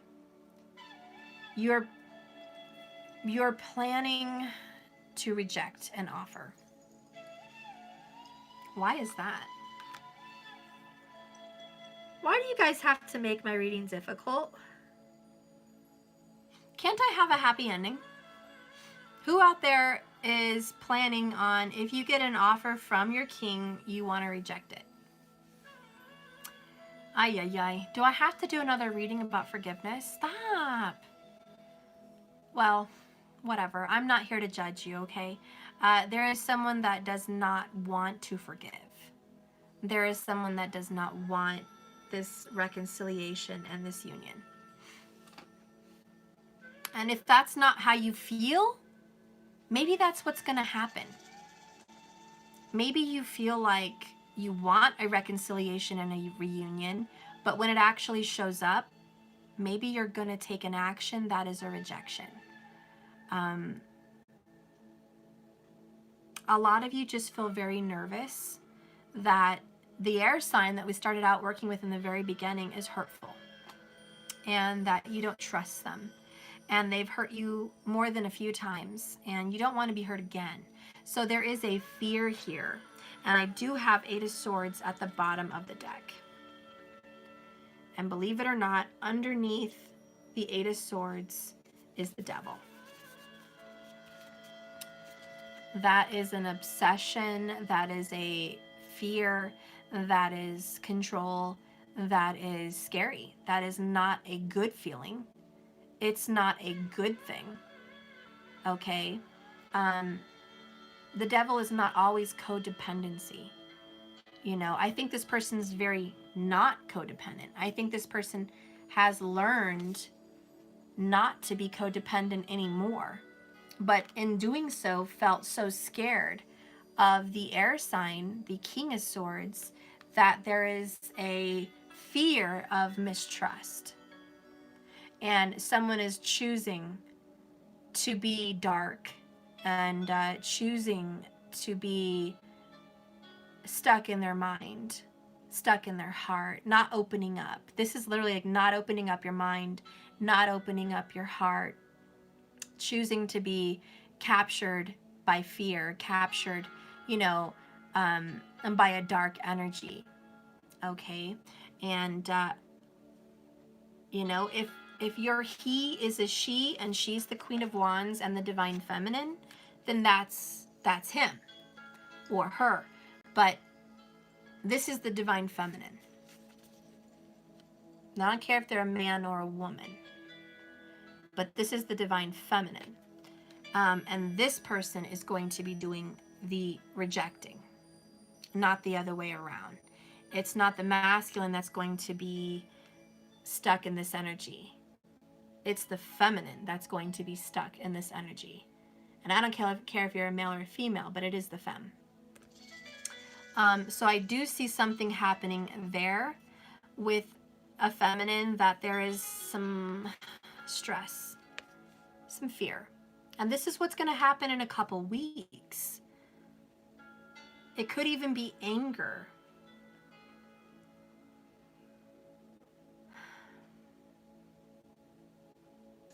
I also feel for some of you guys that aren't going to be doing the flat out rejecting, because that's probably only like a few of you, flat out rejecting. There is some of you that are not going to reject, but you are going to think about it. You're going to be in your head. When this person comes back into your life, when your King of Wands, your Divine Masculine, comes back into your life wanting to reconcile and reunite, you're going to be in your head about fears. You're going to be in your head about, what if they hurt me again? What if they disappear again? What if this doesn't last? There's going to be a lot of what ifs, okay? And that's just the fear. And so that is going to trigger fear inside of you, okay? And so you're a little bit scared. And, you know, we talked about, you know, hanging on to the past. Don't hang on to the past. And if this is, you know, possibly your masculine doing this to you, where are you? Why are you not coming up in this reading? Why would your masculine come up here and here twice? That doesn't make sense. That means that there is a codependency indeed. And there is a, where are you? Where's Waldo? Because if everything is about your masculine and nothing is about you, then that is an issue. That is an entrapment. That means you are not living your life to your best, fullest ability, and you have drowned yourself into a death where you don't have a voice.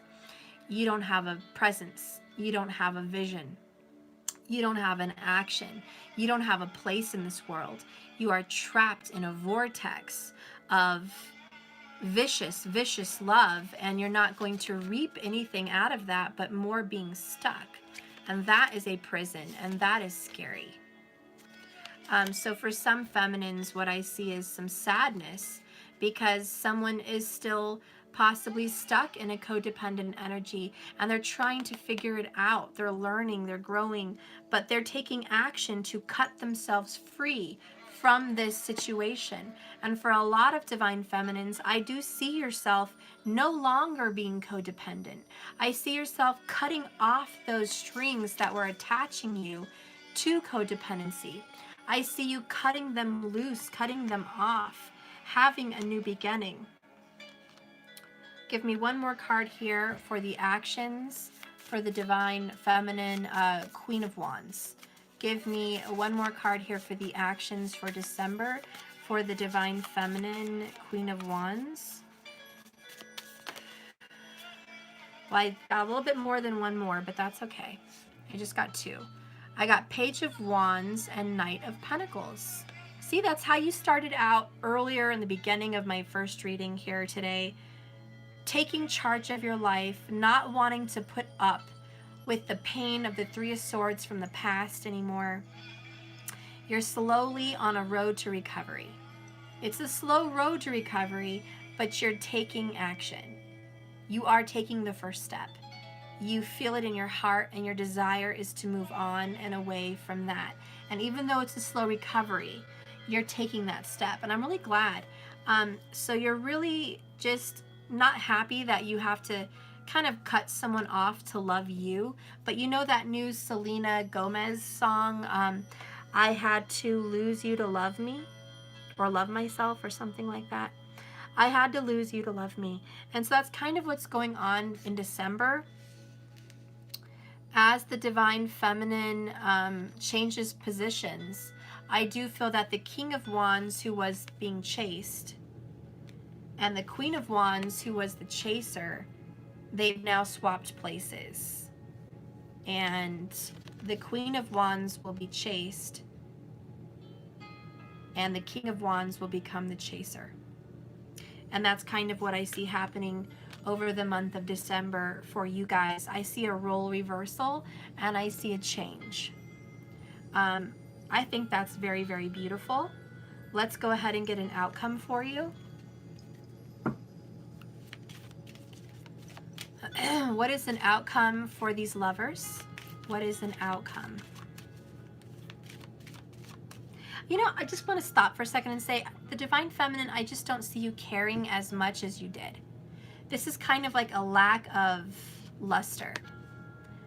The Feminine's just like, I'm glad you're showing up, and I'm glad that you're wanting reconciliation with me and you're taking action, but I need a lot more than just a little action. You know, she's like, I need more. I need a lot more. Like, bring to the table a lot, because, you know, you're bringing in a little page. You know, I would really love you to start.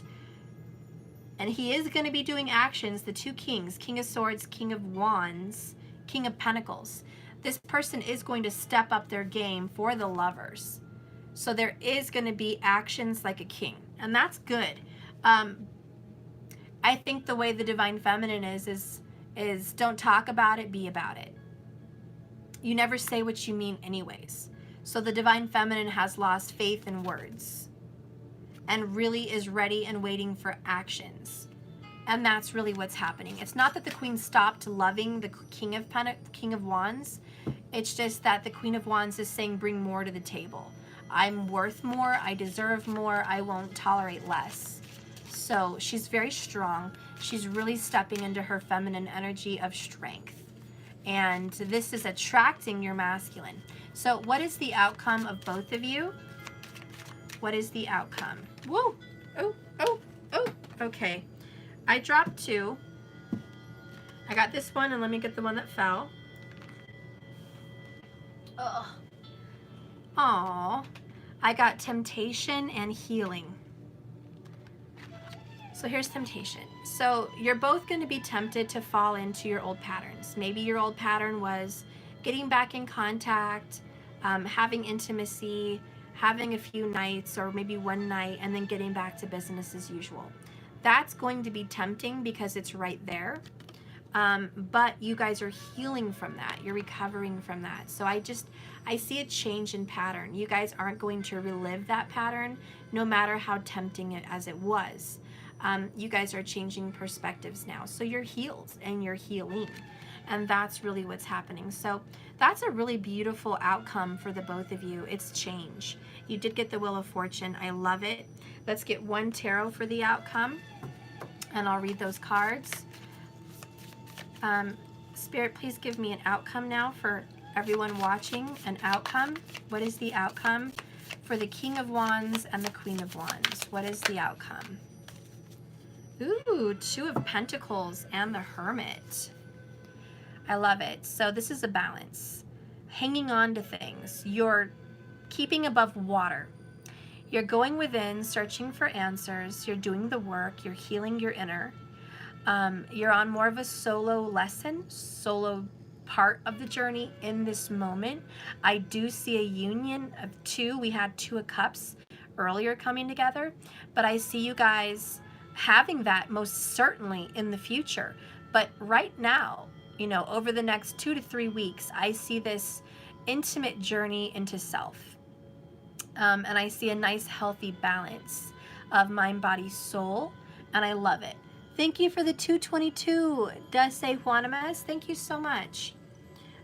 So I love it. And someone might even be buying a nice comfortable sweater. Just being cozy. You know, a big comfy sweater is comfort. And I feel like you guys are just finding comfort. Right now, comfort is here. You just want to be alone and heal.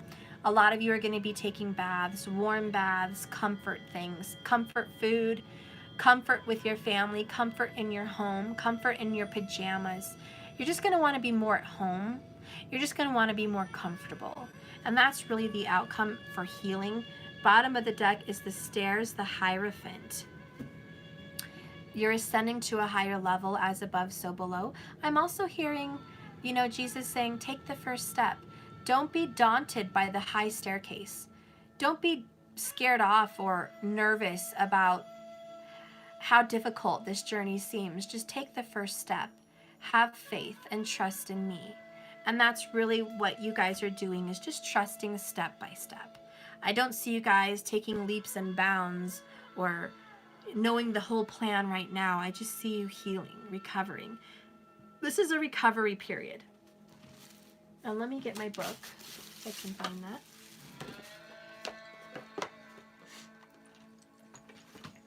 Oh my God, I need a shower. Ridiculous. Your soulmate is not far from you. To connect with them, you need to open your heart. Call them and have patience. If you are not ready to accept your soulmate, keep working on self-love. You will be drawn to your soulmate like a magnet and feel an immense sense of familiarity, like you have known them before. Your capacity to love will increase dramatically, and you will experience higher states of consciousness. No one can touch your heart in the same way that a soulmate can. It is important to note that your soulmate will not necessarily be your partner. He or she may come in a completely different form than you've imagined. But they will offer you incredible wisdom, growth, and expansion. And be aware that we connect with our soulmates when we are ready to truly evolve and move to the next level of consciousness and life experience. We attract them into our lives when we need to open our hearts fully and learn about unconditional love.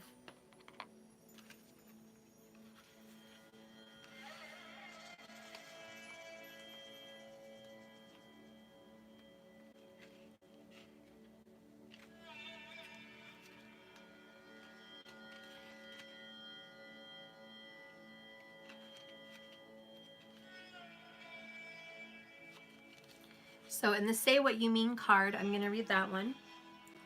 Honest communication begins with you. Take a moment to connect with yourself and ask, in what area of your life are you hiding and denying how you feel? Does your relationship with your partner need revamping? Are there things that are not working? Who are the people in your life that you must be honest with? This is your opportunity to take back your power and share more clearly, wisely, and honestly what does and does not work for you. When you feel vulnerable, you can be easily swayed to say what you feel the other person wants to hear in order to keep the peace. That is a sign for the Libra. The message of this card is that you need to say what you really mean, rather than whether someone else would like it or not. And for temptation, life's full of temptations, and right now you're being asked to choose the higher path. Take some time to clarify and communicate really what you need. Your need to prove that you are worthy and important is clouding your true purpose and tempting you to make wrong decisions. Become aware of what is happening to you right now. Are you feeling bored in a relationship and looking for something else outside of your partnership instead of being honest and working on the challenges that you are experiencing or trying to move on from? Is there an opportunity that is tempting you to act without integrity in order to get ahead? Are you using money as an excuse not to follow your heart? Or popularity in your family, possibly to make them happy and not do what you feel? This card asks you to focus on the bigger picture. Be honest with yourself and take the higher path. Another opportunity that is much better than what you have imagined is on its way. Just be open to it and allow it into your life. And that was for the temptation. Okay, so now we're going to be doing the healing card.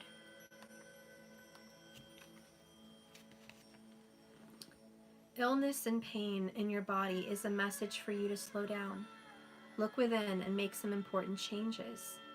If you are experiencing stress, if you feel overwhelmed, if you are suffering and there's ailments in your body, or you feel exhausted and depressed, it means your body is trying to communicate with you.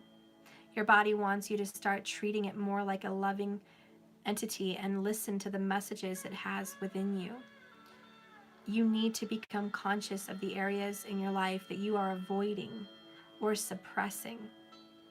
Sometimes these suppressions are your feelings, your desires, and you're hiding them inside, not letting them come out. They're creating an illness now. They're blocked. Healing takes time. It's a process. Your first step towards healing is to create a safe, loving, supportive environment where you can begin to heal and listen to your own inner wisdom. And guys, that is exactly this. That is why that is the outcome. Creating a safe, warm, comfortable environment in your home where you can begin to heal. And that's what you guys are doing, like a wonderful warm cashmere sweater. You're wrapping love around yourself. You are going within to heal the inside.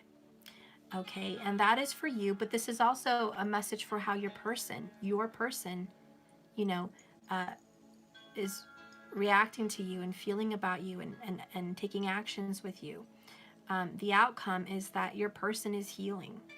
Your person is going to be more single right now and get away from any other drama, other people, family members, lovers, all of that.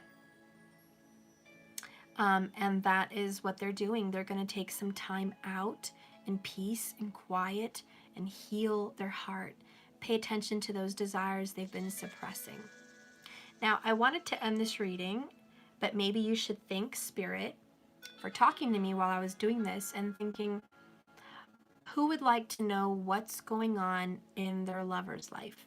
We did one for you in the beginning of this reading, and then we did this reading about how your person is reminded of what your person is reminded of being with you, how they feel of you, and how they act, and what are the outcomes.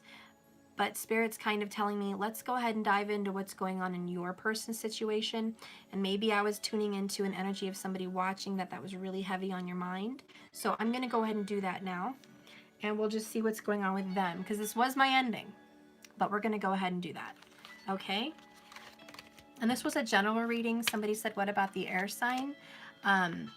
This is not all the signs. This is just a collective reading for lovers. Okay? And this one was about your person. What are they reminded of around you? How they really feel about you? And what are the actions they're going to take in regards to you? And how do they act around you? You know, also, how do they act? So that's what that was about. And now I'm just going to dive into their situation. Okay? Try to give you some peace of mind with that. Okay.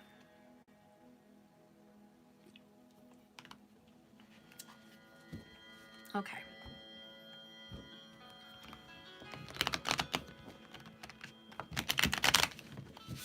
Kind of a stiff deck. Hang on. Fix this. Okay.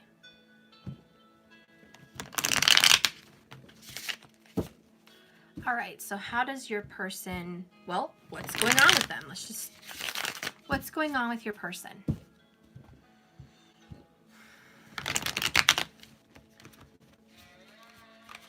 What's going on?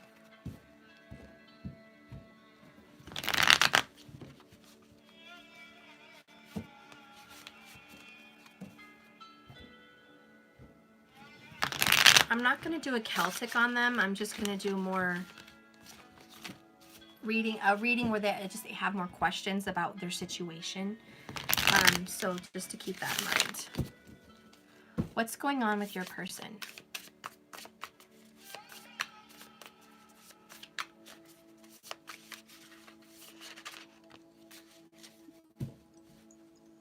Okay.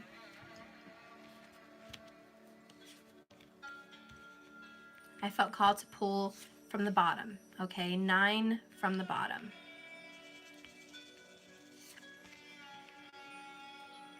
It's bigger so you guys can see.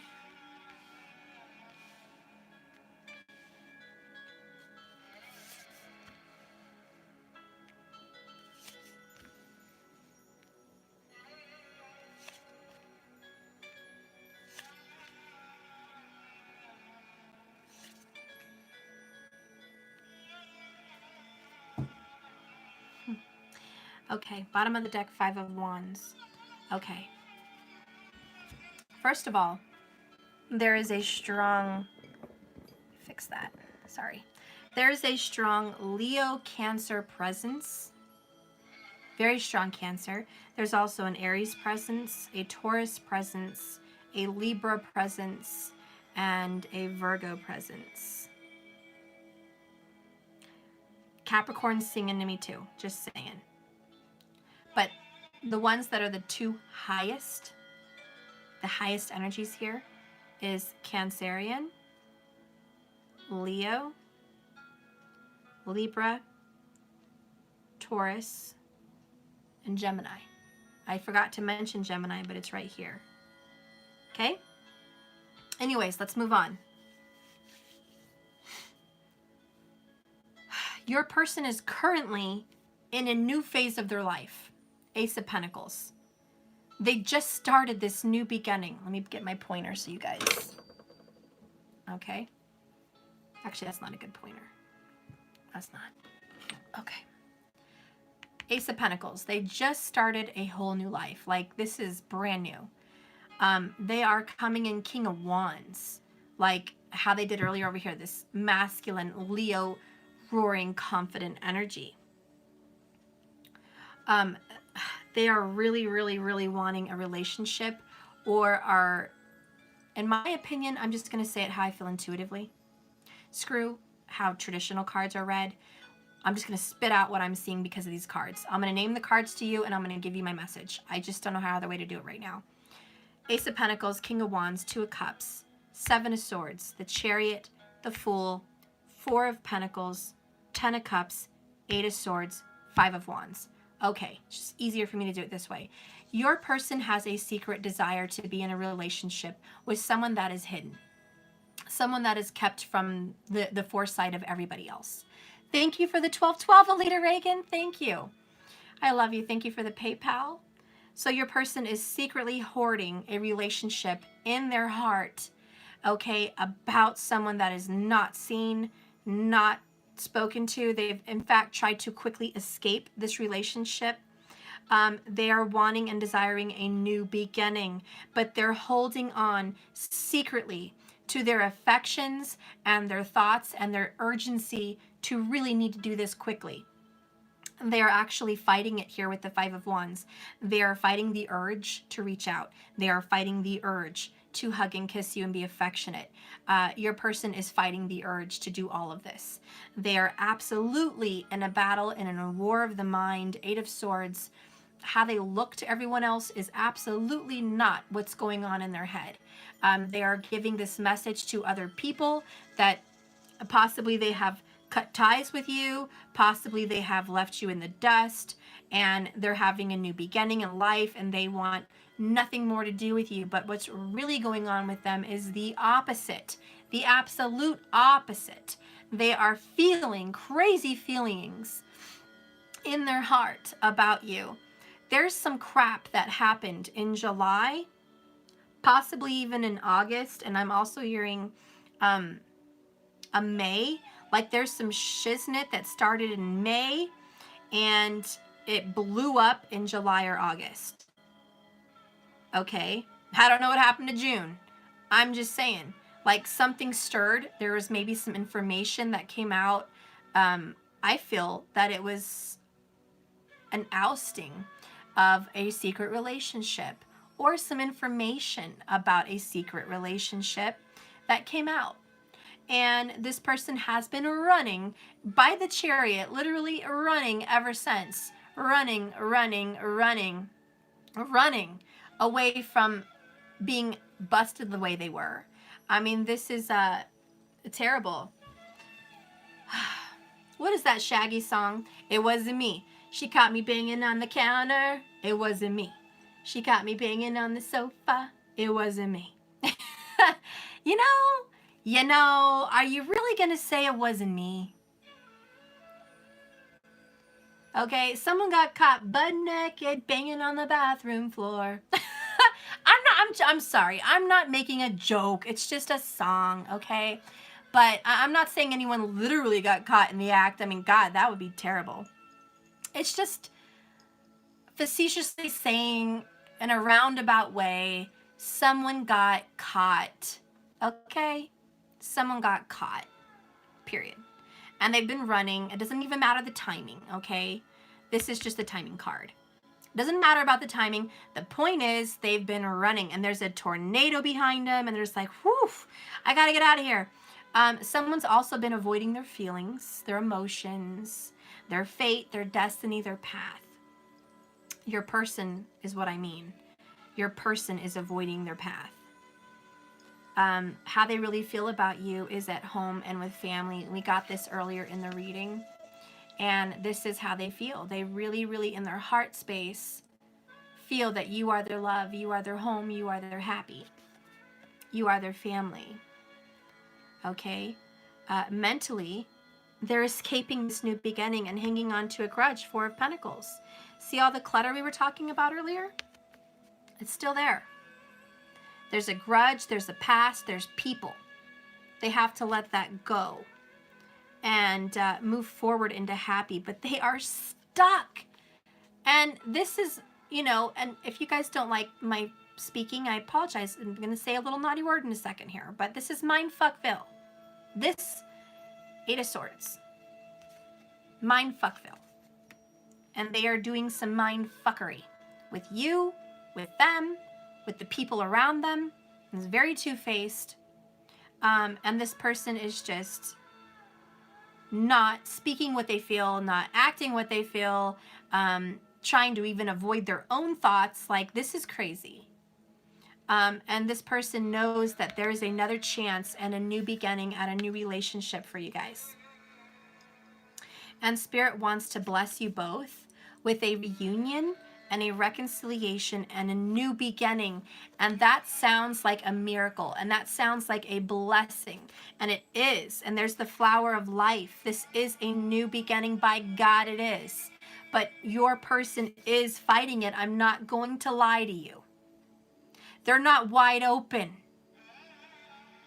Okay? They're not going down in the 4th inning, or I'm sorry, the 4th quarter in football, whatever. I don't watch football.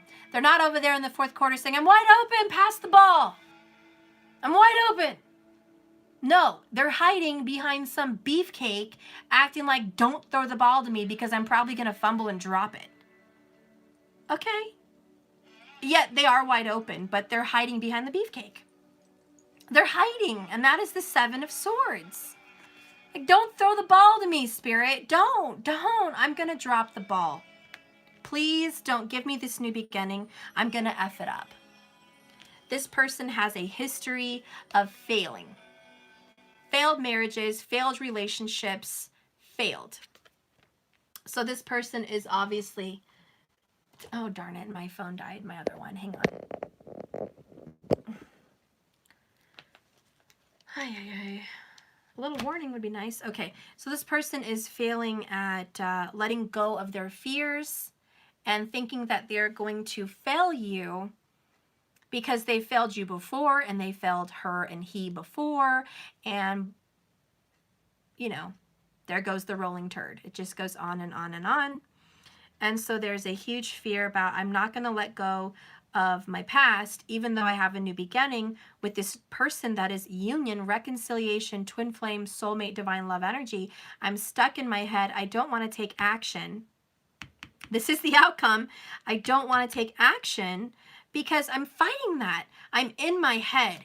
High Priestess, 8 of Swords, totally in their head, hiding their thoughts, feelings, actions. They're not talking about it. They're not speaking about it. They're withholding. Your person is withholding. I'm sorry. They are withholding the love, the connection, the feelings, and they're trying to control this new beginning. They think they need to suffer. 5 of Pentacles. Okay? In fact, they might even be in a self-destructive path where they're hurting themselves. Hope to God they're not cutters or into some kind of behavior where it's like addictive and it hurts them. Sometimes it's just emotional. This is the dark night of the soul. This is rock bottom. It doesn't get worse, so they think. It can always get worse. Believe me, I've had enough deaths and terrible things in my life to tell you. When you think it's not going to get worse, quit whining, or it's going to get worse. This person is like that. It just can't get any worse, and then it gets worse. Oh, it can't get any worse, and then it gets worse. What you think about, you bring about. What you feel becomes real. And where you put your intention is what you get. Where intention flows, energy grows. Or whatever the saying. This person has the key to unlock the door, but would rather sit outside the door and cry versus grabbing the key to open the door and get help. Somebody here doesn't even want help. There's somebody here in a financial hole and they don't even ask for help. Well, I'm losing my car and my house and my food, but I'm not going to ask for help because I'm too proud. And believe me, I've met people like that. People that were too proud to ask the government for assistance or people for assistance. They'd rather live in their car. And I'm like, really? I thought you were smarter than that. Aren't earth signs supposed to be smarter than that? Yeah, they are, but sometimes they're really stubborn. Thank you so much for this super chat. I really appreciate that and your message. Thank you so much. But this person does not want help and isn't asking for help, is keeping his or her mouth shut, not asking for help, very stubborn, fighting their feelings, fighting the universe. Here's 7 of Wands. Again, defensive and destructive. You know, 7 of Wands is usually resistance. And even though this picture looks really beautiful and she's resisting negativity, even though there's a bunch of wands pointed at her and her stomach is giving her confidence and she's fighting the negative with the good, your person is fighting the good with the negative. Resisting the healing, resisting you, resisting change, resisting this path. And it was 11:11 when I started doing that a minute ago. So it's 11:17. So I probably started doing this reading at 11:11. Just saying. There is some change. There is something opening up. Give it a little time. Yeah, just give it a little bit of time. Let me find my music again. Sorry about that. Okay. All right. So anyways,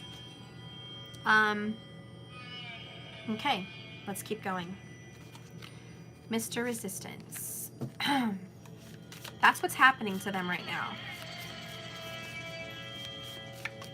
What's happening karmically? Like, who's around them? Who's around your person?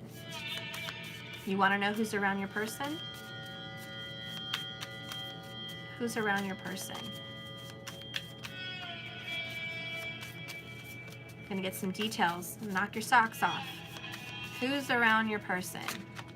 I don't normally go this deep unless I'm in a personal, but whatever. I feel like I need to do it. Okay, so first I have the Devil card here at the bottom. This is the hidden energy. There's a false person wearing a false mask. They're not who they say they are. They're full of shiznit. Okay? Surprise, surprise. Who else is around your person? We have a Libra. We have Justice.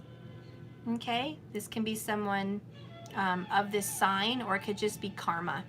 Okay?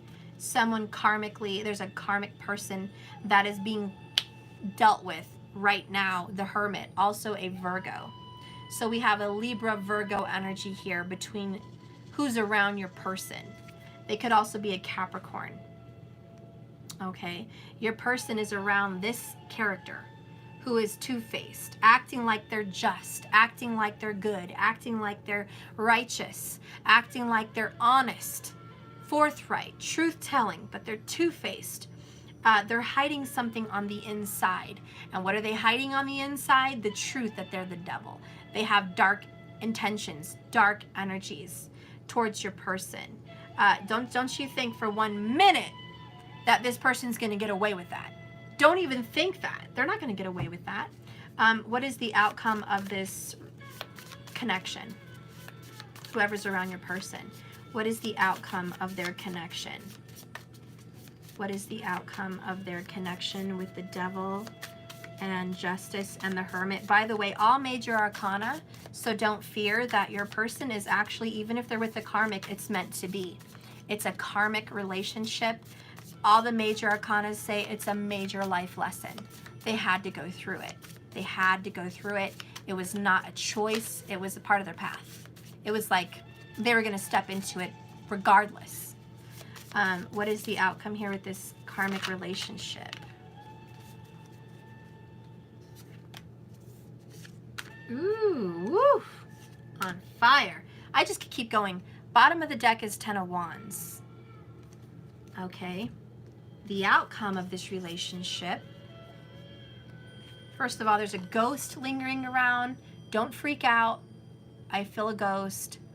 Someone's past life person or loved one that's passed on is around. Don't freak out if you're seeing things in and out of doors. I think they're just in and out of realms. And if it's not a ghost, it's a spirit that's around you, trying to be in your presence. And you might see it in and out of a door, like maybe a shadow or a light, kind of in and out, just very, very quickly. You're just not alone. And really, it's nothing to be scared of. You're just not alone. And if you're seeing that over the past few weeks, that's what it is. There's a very thin veil. We are getting into the sign of Scorpio for December. In Vedic astrology, Scorpio is death, transformation. Pluto is death, basically, and transformation and unexpected events. And then you have Saturn. There is a very thin veil from our world to the other world right now with, you know, the other side. And so just know that you're going to have some surprises, some unexpected events. Just real quick on the astrological, be careful. Some people could be passing. That's what happens during a transit like this. It's very karmic. It's very serious. There's a lot of death. Be careful driving. Be careful doing anything. There is a lot of death. Sickness as well. But on a not so negative, terrifying message, and I'm sorry about that, is the message that there's a lot of unexpected transformations in people and in relationships. So expect that you're going to have a lot of unexpected events, surprising pop-ups from people you didn't expect to see. They're going to pop up. And anyways, I'm going to quit there. So what's going on with your person's relationship, the karmic one that they're in? The first one I saw is the Ace of Swords. Ideas, also the action to cut something out very quickly. A very fresh new beginning. It's sharp, to the point, quick, very fast. There's going to be a very quick ending to this relationship. We also have judgment. So we have justice and judgment. I mean, that is a full throttle karmic clearing. And as I told you, there is a higher ascending. Okay, this person is going to be where they need to be. Your outcome of your person with their karmic energy is they're going to get out of this energy, out of this relationship, and transform. I have the Queen of Wands and the Four of Wands. So they're going to go after what they really want. They're going after a union, an 11-11 twin flame kind of union. They are trying to get back in touch with someone that they desire, they lust for, they want very, very badly. If there is a fire sign that they're with, they're cutting them off very, very quickly and putting that fire sign out. So if they are with a Leo, Sagittarius, or Aries, gone. They're packing up their bags, moving on, moving out from the situation. It's over. They've been waiting to do this for a while. Tell me how the karmic is going to feel about this, or what's gonna, what's gonna happen to this karmic person. Are they gonna walk away nicely? Are they gonna cause problems? Are they good with this? Are they walking away? What's going on? Three of Wands. The karmic person expected it. The karmic person's not going to be like, oh my God, I'm shocked. They're not shocked. They expected this to happen. They manifested even this to happen. This karmic person knew, the Hierophant, this was going to happen. As above, so below. They also expected a marriage that didn't happen. With the Emperor, that is not theirs. They expected a marriage with a strong masculine figure. They thought it was going to happen very, very quickly. They were waiting a very, very, very long time, Temperance, for them to come around and offer them marriage or commitment or some kind of healing in their relationship. It didn't happen. Six of Swords. They're moving on. They're going to calmer waters. They know their person is moving on and away from this relationship onto one that's more promising. Another six. Six of Cups. Going towards the Queen of Pentacles. Someone prosperous. Someone healing. Someone nurturing. Someone deserving. This person deserves all of the above. All of it. So your person is moving on towards, I think, who they deserve to be with.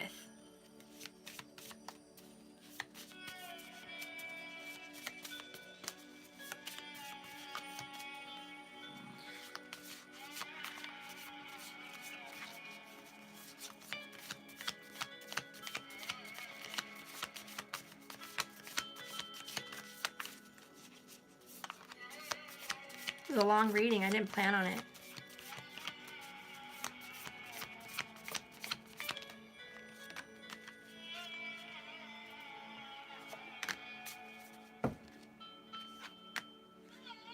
Queen of Swords. The Empress. There you go. Nine of Pentacles. Yeah, there's just someone here waiting, and it is the person that they really wanted, the Emperor. Okay, they wanted him, but he's going off to the Empress. And I feel that's the Divine Feminine who has their children, or just is the woman or the man that is the feminine energy that has been scorned, hurt, burdened, damaged, trying to recover, trying to heal. The person that's been patient, the soulmate. Thank you, Donce, for 111. Thank you so much for the PayPal. I appreciate you. Thank you, honey. So yeah, this person's getting moved on. Okay, and male or female makes no difference. It's the Divine Feminine energy, and they know without a shadow of a doubt with the Queen of Swords, they have to move away from the karmic situation and heal and recover with their true divine. Very earthy. The Divine Feminine could be Earth, Virgo, Taurus, or Capricorn. And the Divine Feminine can also be Cancer, very strong, and also Libra, Gemini, or Aquarius. And this person is moving on over here. Keep in mind, check your sun, moon, rising, Jupiter for husband, spouse relationship, Venus for any marriage relationship, and Mars for male on male, okay? Check those signs and the houses, okay? But that's really what's happening here. And so karmic feels done. We have the Ten of Wands, the Judgment, the Justice, the Devil, the Ace of Swords. I mean, really, with the Hermit. I can't hold them all up, but there's been a lot of self-reflection in this relationship. It was meant to happen this way. It was meant to perform this way for the life lesson. And now that it's happened, believe me, it's over. Ten of Wands. This person's moving on. So your person is moving on from this karmic relationship. It is what it is. It's not for them. It's never going to be for them. It's over. And that's that. Okay, your person expected, not your person. Your person's karmic expected it to happen. But they also were hoping that they were going to marry them, or at least heal their already, committed relationship. And so, bittersweet for them. They knew that this was going to happen, but at the same time, they were hoping it wouldn't. Okay? They were hoping it wouldn't. They were hoping there'd be some miracle, some change. How does the karmic person feel about this relationship with your lover? How does the karmic person see this relationship?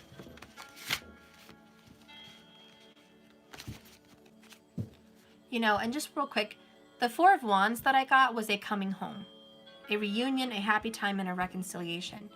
You're not going to have a reunion or a reconciliation or a happy time with someone you're already with in a devil unhappy relationship. I just want to make that clear. That was not cue for marrying the karmic. Not at all. Not with judgment and justice there. Okay? That's more like having a divorce. Having a divorce or a separation and moving on towards happier times with someone that you're fated to be with. That's what that means. Okay.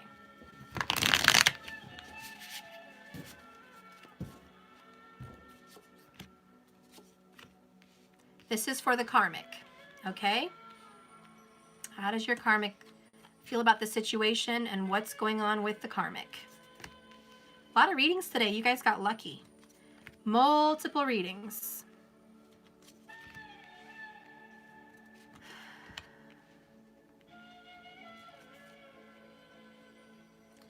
A lot of queens. First of all, the karmic is really in her or his feelings. I have 4 of Swords. They're healing from a very vicious heartache. See, there's a broken heart being stitched up in a nest, and she's got cuts on her, and she's in a little nest.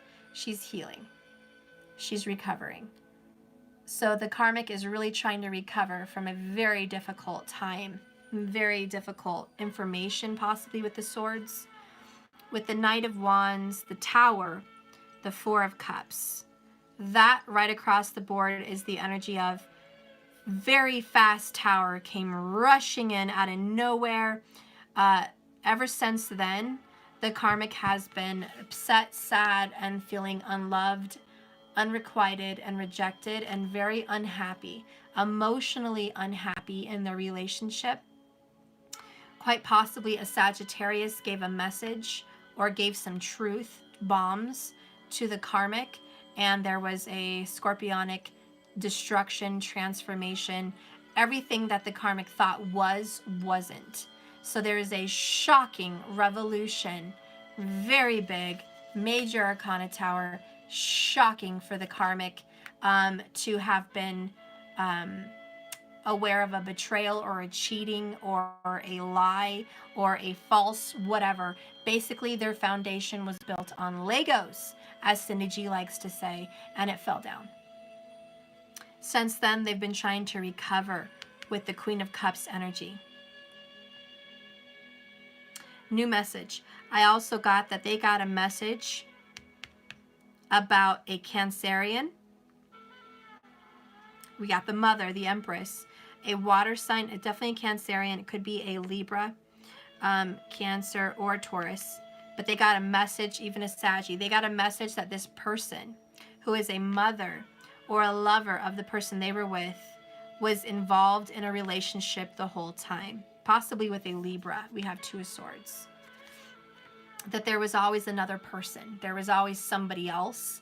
And so they had gotten a message, 10 of Swords. It cut their happiness and down.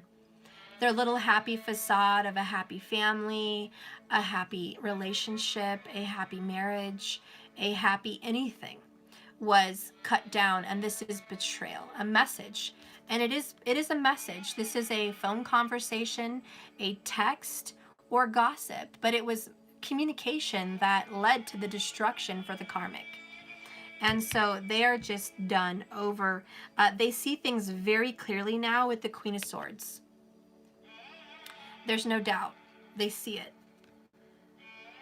They see it for what it is. They've got a crystal clear vision.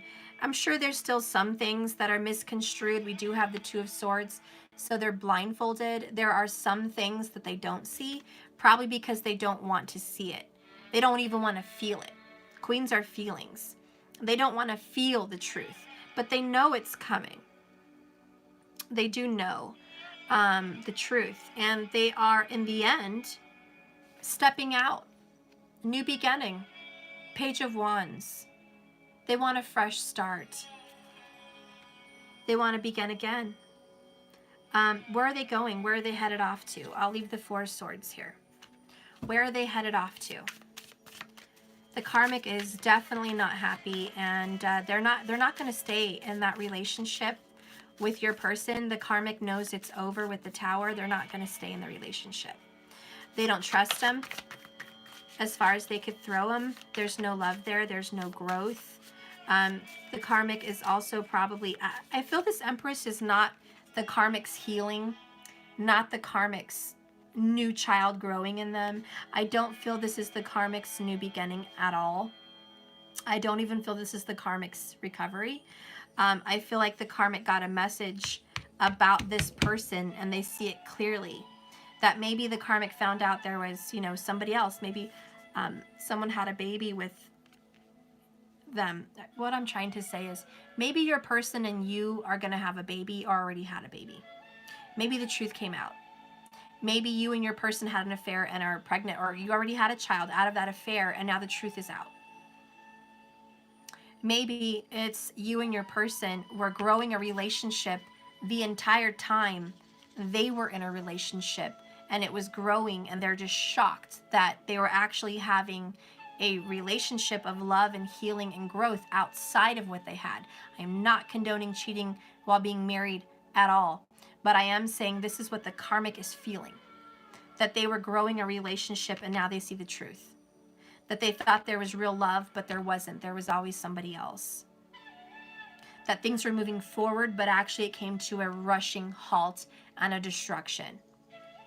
That they are not happy anymore. They are done. They are hurt. They are wounded. They are moving on. That is what I'm seeing. That's how I'm piecing this together. And believe me, I do think it involves a Cancer.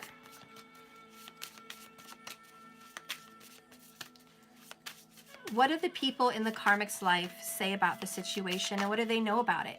What does the karmic's family and friends know about the situation? We have Six of Swords. They're telling the karmic to move on. Get out of that situation, move on, get away from that person, get away from that air sign. Yep, there's the Emperor, could be an Aries. But this is a mature person, maybe about 40 or over, someone that's already a father. I have the Empress and the Emperor. So the people that are friends and families with the karmic are saying, your Emperor has moved on to the Empress, or already has an Empress and you're not it. And so they're telling her, again, Saggy energy, to heal and recover, to have patience, Eight of Wands, to get out of there. Oops. Okay, extra information. So the Eight of Wands with the Six of Cups and the King of Pentacles. There are people in the karmic's life saying, get the hell out of there as quick as you can. I know you stayed in this relationship for a long time and you need to heal and recover from it. But this person has a past, possibly has a child, a past or a child with someone else. They are already parents, or they are already a divine couple. You have to let this go. You can't push this anymore. King of Pentacles. This person has to take responsibility for their actions. This person has to step up. Okay? And even if it's not children, it's the sign of Cancer. This person has to step up to this Cancer. There's a Saggy and a Cancer, an Aries, and a Libra, Gemini, and a Taurus, Virgo. And strong Saggy here, though. But this person, Saggy here, yeah. And what people are saying to the karmic is, you need to let this go and move away and move on from it. You have to let it go. This person already has a life, already has an establishment, or has done you so wrong and created life somewhere else, and it's been going on for so long under your nose. You need to let it go and move on. This person's already created a life. And so there's people telling the karmic to move on, and there is some stupid person telling the karmic to stick it out. Who is the stupid person to tell the karmic to stick it out? Two of Pentacles. A friend. A girl. There's a female, a younger female, from the ages of 22 to 27. And I'd be pushing it if I said 35. I'm going to say 21 to 35. There's a female that is telling the karmic to stick it out. That could be a daughter, that could be a friend, that could be a niece, that could be a coworker, it could be a sibling, a sister. This person's saying stick it out. But the karmic knows better. Nine of Swords. Okay. And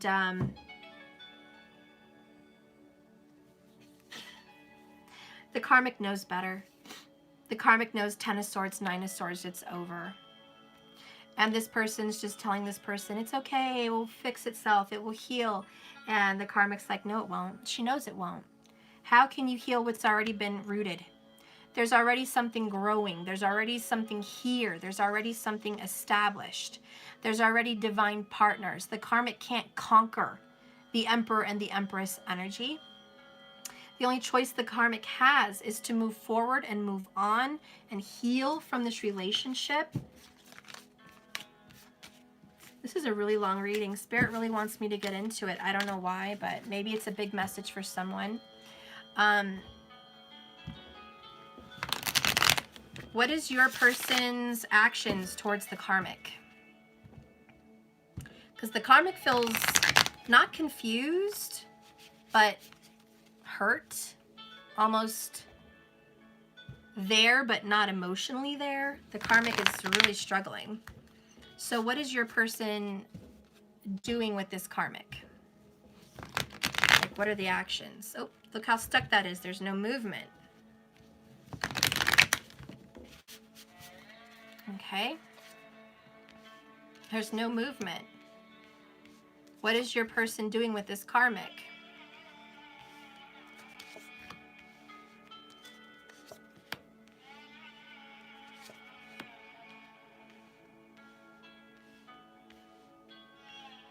No other reader is going to pull cards this much, guys. I can promise you that one. I can absolutely promise you that one. Thank you so much for the 222 Dase again. Thank you. Okay, so what is your person doing with this person? Bottom of the deck, 2 of Pentacles. You're not going to like this message, but you're not going to hate it. Your person is balancing it. They're like walking the fence. They're not there. They're not gone. They're just in limbo. Your person is in limbo. No wonder the karmic's like, what the hell? Your person is also apologizing to the karmic, and what? How about, is forgiveness going to happen? When pigs fly. When pigs fly, can there be healing? When pigs fly, can this relationship work? When pigs fly, is there going to be a recovery? The masculine, who does have strong Leo in here, and or maybe the karmic has strong Leo, but your person is not making a decision. Have you ever heard the saying, not making a decision is a decision? Well, that's your person. Coming in strong, 2 of Wands in reverse, 2 of Pentacles. Walking the fence, not making a decision, waiting to see what happens, 7 of Pentacles. However, the Wheel of Fortune is here. This is out of your masculine's hands, out of the karmic's hands, out of your hands. This is fate. This is taking a gamble. This is karma. This is something changing. There's a change that's happening in this relationship. Your masculine's going to see the light.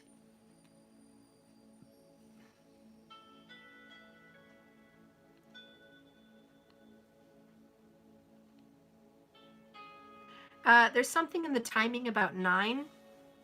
It can be 9 days, 9 weeks, or 9 months. Or it can just represent September for someone, birthday. I don't know. But the 9 again here, your person is going to get out of this. There is a wall between them and the karmic. I do not see communication between them. I see 8 of Swords. I do feel they are not talking about anything. They are not communicating about their feelings, their thoughts, their hopes, their future. There is no communication. Thank you, GN, for the $5. Thank you. So there is no more communication. I do have the feeling they're separated. Otherwise, there wouldn't need to be an apology of when pigs fly, and there wouldn't need to be a wall between them, and there wouldn't need to be no communication and a waiting to see what happens. If they were together, that wouldn't be going on. What's going on is there is a separation and there's no movement. Thank you for the $20 from Anissa Wilson on PayPal. Thank you so much. Your dolls. Thank you, thank you. And so what I see here is stuck. Not stuck to where they can't get out, because the Wheel of Fortune is going to make them get out. But right now they're just like, what do you want me to do? Six of Pentacles, Knight of Pentacles. They know they need to take an action to make a move to be fair. They know they owe the karmic more than this, and they know they owe their divine feminine more than this. They know it. And they're on a slow road to recovery. They're not even on the horse riding, they're walking by the horse. So they are slowly moving. And if there's a connection with a horse with people, I think that's a good sign. This person is slowly moving towards, again, that divine feminine air energy that I felt earlier, or earth energy, even the Cancer, okay? This person is moving towards that person, getting out of this. But what's going on with your person and the karmic is waiting to see what's happening on the fence. What are the details? Yeah, no communication. It's in reverse. If you guys can see that. Okay, so they have no communication. Tell me more details about the karmic relationship and your lover. What's going on in the karmic relationship and your lover? Okay, let me hold this up. Ugh. So I have celebration in reverse. You guys can see that. Okay. So there's a lack of fun, a lack of communication, a lack of celebration. I have the tarot. I think that your person secretly watches tarot, or the karmic person watches tarot. That's what I think. And they're getting advice from tarot. Maybe they watch your channel. I don't know. I have a lot of readers that watch me. They watching tarot readings and getting tarot readings done. They're wanting to know their future. Thank you, Gloria Flores, for the beautiful PayPal of $20. Thank you so much. You guys are the best. I have the best viewers on this channel. I promise you that. The next one I got is support, help, guidance, and assistance. Seeking advice and help from friends, family, etc. Wanting to ask for help, but holding back. Are you surprised? Okay. And that is what's going on. The others I got is clarity. And that's why the sun is there in the middle. They're seeing things for what it is. They're absolutely crystal clear on the situation. Woo! That just flew at me. Yeah, they see wide and proud, like loud and proud, very clear, very, very clear. The secrets, lies, deception, and betrayals. Believe me, they see it. The next one is stability, lack of financial stability. Pockets are empty. Okay, pockets are empty for them in this karmic situation. They are planning to make more money and planning on changing their financial circumstances. Some of the karmics wished they could have a successful business, but they just don't. They barely make it. You know what I mean? You ever met those people that barely make it? They barely make it. It just wasn't for them. This relationship is hitting a dead end, an end of the road. Yeah, it's full of secrets. How can you continue this karmic relationship when it's full of secrets? The truth is, and the clarity about it is, through the phone, they found secret texts, secret messages. Thank you, Jennifer Jones, for the 444. I really appreciate that. I really, really do. The secrets are they got information from the phone or through the phone, okay? They got clarity. They know that there was something being hidden, and now they have conflict. Okay? And even if it's not financial security that's the problem, it's stability in general for their relationship. The karmic is just not stable. They're not emotionally stable. They're not physically stable, financially stable, emotionally, none of that. They're having so much burdens they don't even know what to do with. And they're in a mental battle. They're in a time where quit walking the fence, because a fixing of this relationship is as probable as pigs flying. Maybe even as probable as picking you up and flying you around. It's not going to happen. But there is apologies. Your person is trying to apologize to the karmic. I'm sorry this happened to you. I'm sorry you found out about my lies. I'm sorry. Oh, thank you so much for the 1111, Ajibik.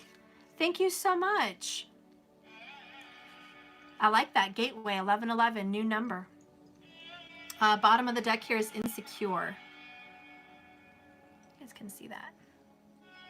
So the karmic generally just feels insecure. How does your masculine feel about all this? How does your person with the karmic person feel about all of this hot drama mess? How do they feel? Woo, okay. Oh, they're wearing a mask of busy. Your person is like, screw you, screw her, screw him. I'm going to work. I don't want to deal with any of this. None. I'm just going to stay busy at work, and that's my mask. Work, obligations, goals, and career. Obligations are the kids. Obligations are the house, the pets, whatever. They're just going to stay busy. Act like none of this is going on. Not what they post. To be or feel. Deception.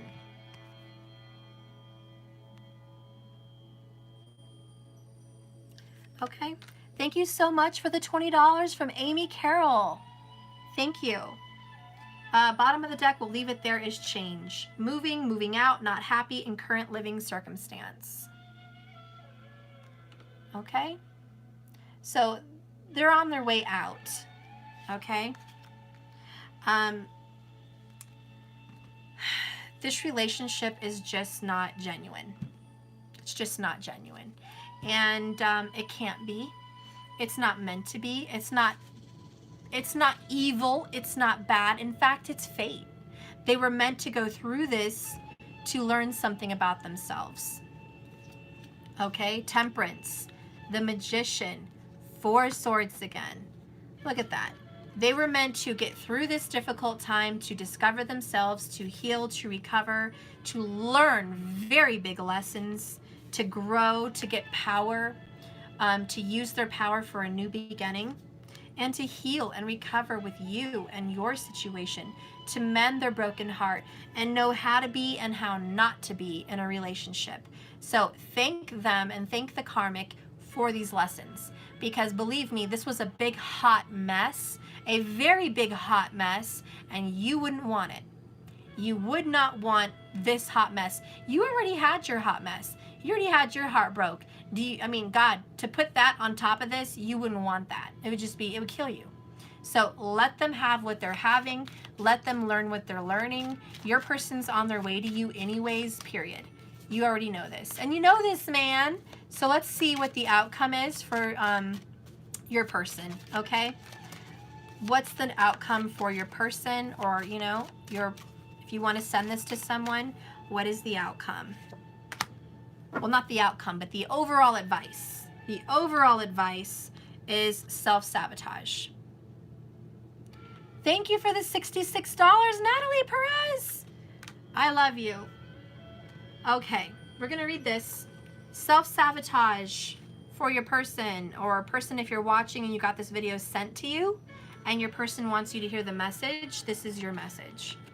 Self-sabotage. If you don't, get away from the mask and what's going on, you're just sabotaging. So let's just go ahead and read this. You don't want that. Do you want that? No. I know you don't want that. You don't want that. So here's the advice from Spirit for you, okay? Or for your person if you're watching for your person, okay? Become conscious of how your inner saboteur functions. You can or are about to sabotage a big opportunity. Now is the time to stop procrastinating and cease focusing your energy on why you are unworthy or wonderful. Enriching experiences even.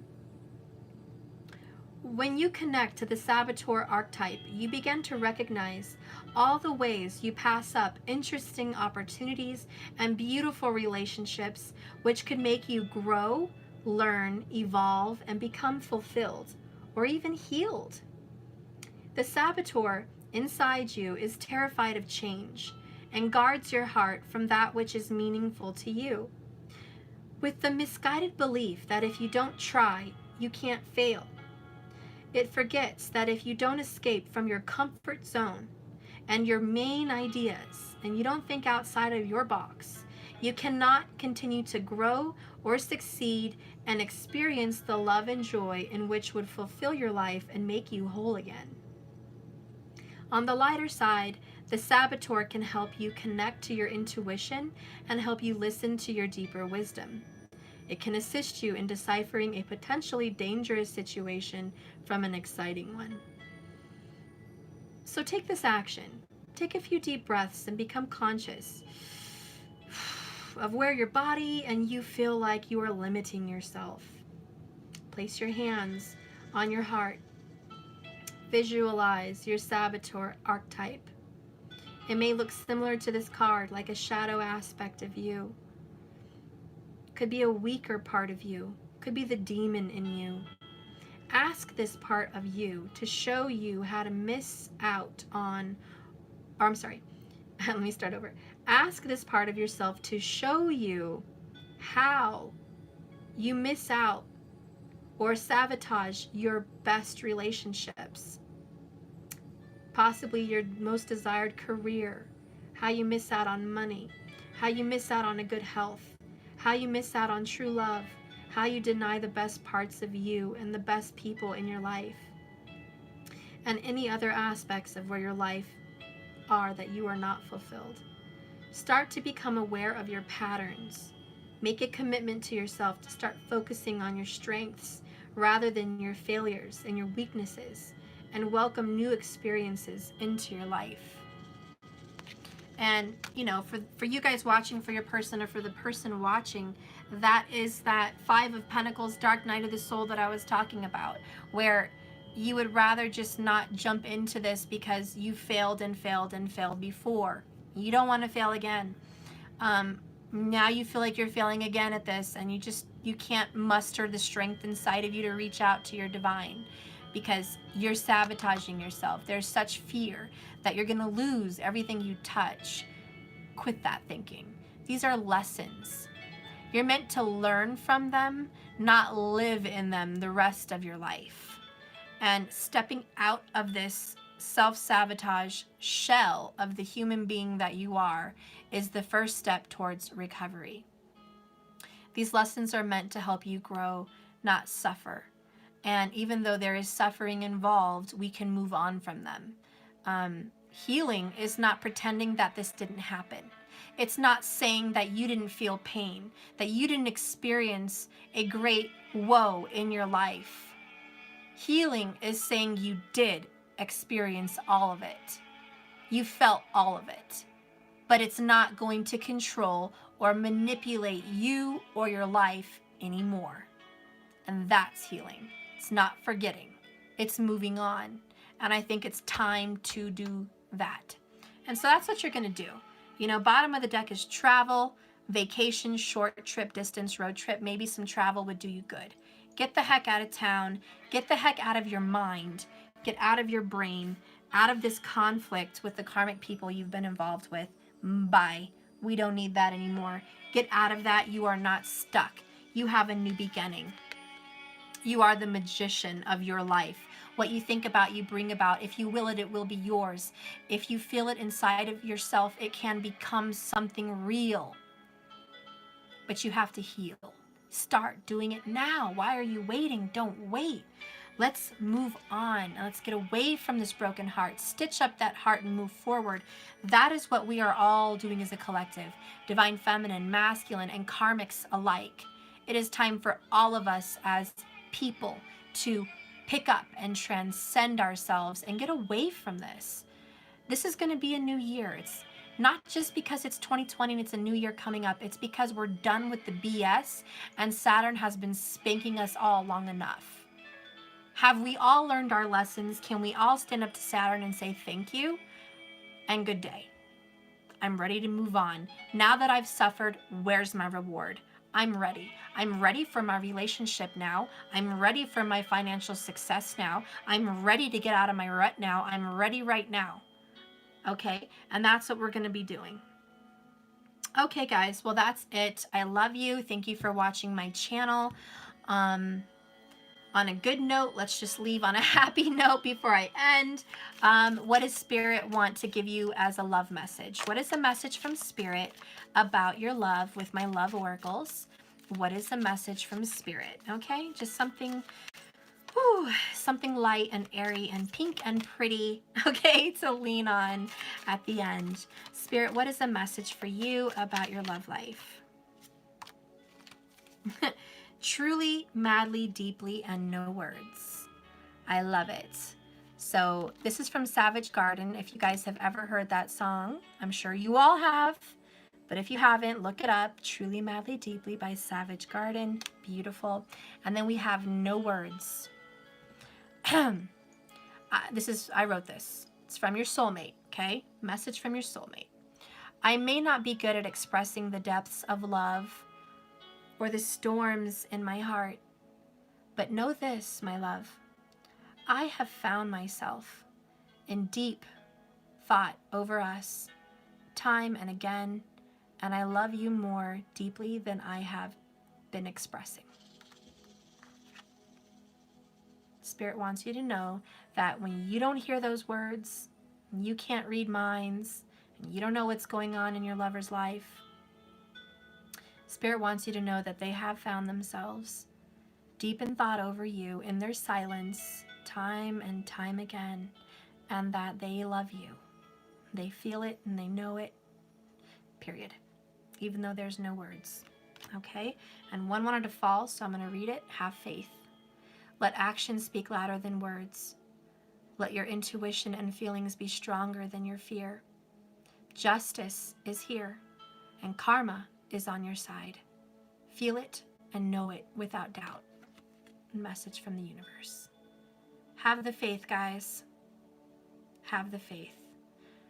And for those of you that watch that think Miss Stephanie here on Just Keep Swimming says to wait for your person, it doesn't mean get a bag of popcorn and get cozy on the couch and wait out the next 4 years for your person to come in. That's not what I'm saying. I'm saying live your life. The right kind of waiting is not acting like you're waiting at all. The right kind of waiting is living. That's the right kind of waiting. And it's not even a waiting at all. It's living and expecting the universe to give you what you deserve and what is yours. And if you're not doing that, you're not doing it right. So take my advice on that, okay, guys? And lastly, screw the whole reading. Remember, life is a journey. Love is a journey. This is not a destination point. So just keep swimming. You're here, you're watching, you're learning, you're growing, you're moving. And that is good. And that is good enough. And you're doing it, okay? So anyways, I love you guys. Please like and subscribe if you haven't. Last announcements. Cards are still being shipped out. It's coming now. I'm still getting a lot out. If you're waiting on the gilded, you're probably going to be waiting longer because you said in a message you really want the gilded. So just hang in there. I know MakePlayingCards.com is not being quick with me on these oracles. If you didn't order the oracles and you're waiting on the tarot, expect it this week. If you didn't order the oracles and you're just ordering these, expect it this week. That being said, that's it. So I love you guys. Thank you for watching. And if you did donate $50 or more for the month of December, you will be having cards pulled for you once a week for the month of December. That's just a little Christmas treat for you guys, and it's support for me, through this hard time with my grandpa and cancer and all of that. So you guys know that story. I'm not going to harp on it. Thank you so much for your support. It is supporting me and my family. Personals, catching up on all of them. I've recently given a lot of refunds to people that did not receive them, so my apologies. I'm just glad you got your refunds. I did that for Christmas through PayPal, making sure that you were taken care of, and my apologies. Had I not had all these difficulties with cancer and everything with my grandpa, I wouldn't have had to do that, but I had to. So I appreciate all your donations. The uploads are on my website for these subscriptions. And if you're interested, please subscribe at jks1111.com so you can see all the signs and the outcomes of love on my website. It will go to subscriptions. It's $99 a month, and you get to get all these zodiac readings. Sometimes I come on and do part of it and then do extendeds. Sometimes I just upload the whole reading. So it just depends on what I can do at the time. I have a few uploads right now for November and a few uploads for December that are coming in this week. So please tune in there. And if you want to order my cards, you know where to go, jks1111.com. Thank you so much for watching, liking, and subscribing. No personals at this time. I did refund a few emergencies, so I have a few emergency readings available this week. I only have 2. So if you guys are interested in an emergency reading, you can go there and I'll take care of that. Sorry about the mishaps, guys. Thank you so much for watching and being faithful to me and loving me and being supportive. You're the best. Keep smiling, keep your head up, and don't be fed up. Okay, guys, I love you, and I'll see you tomorrow, hopefully. Bye, guys.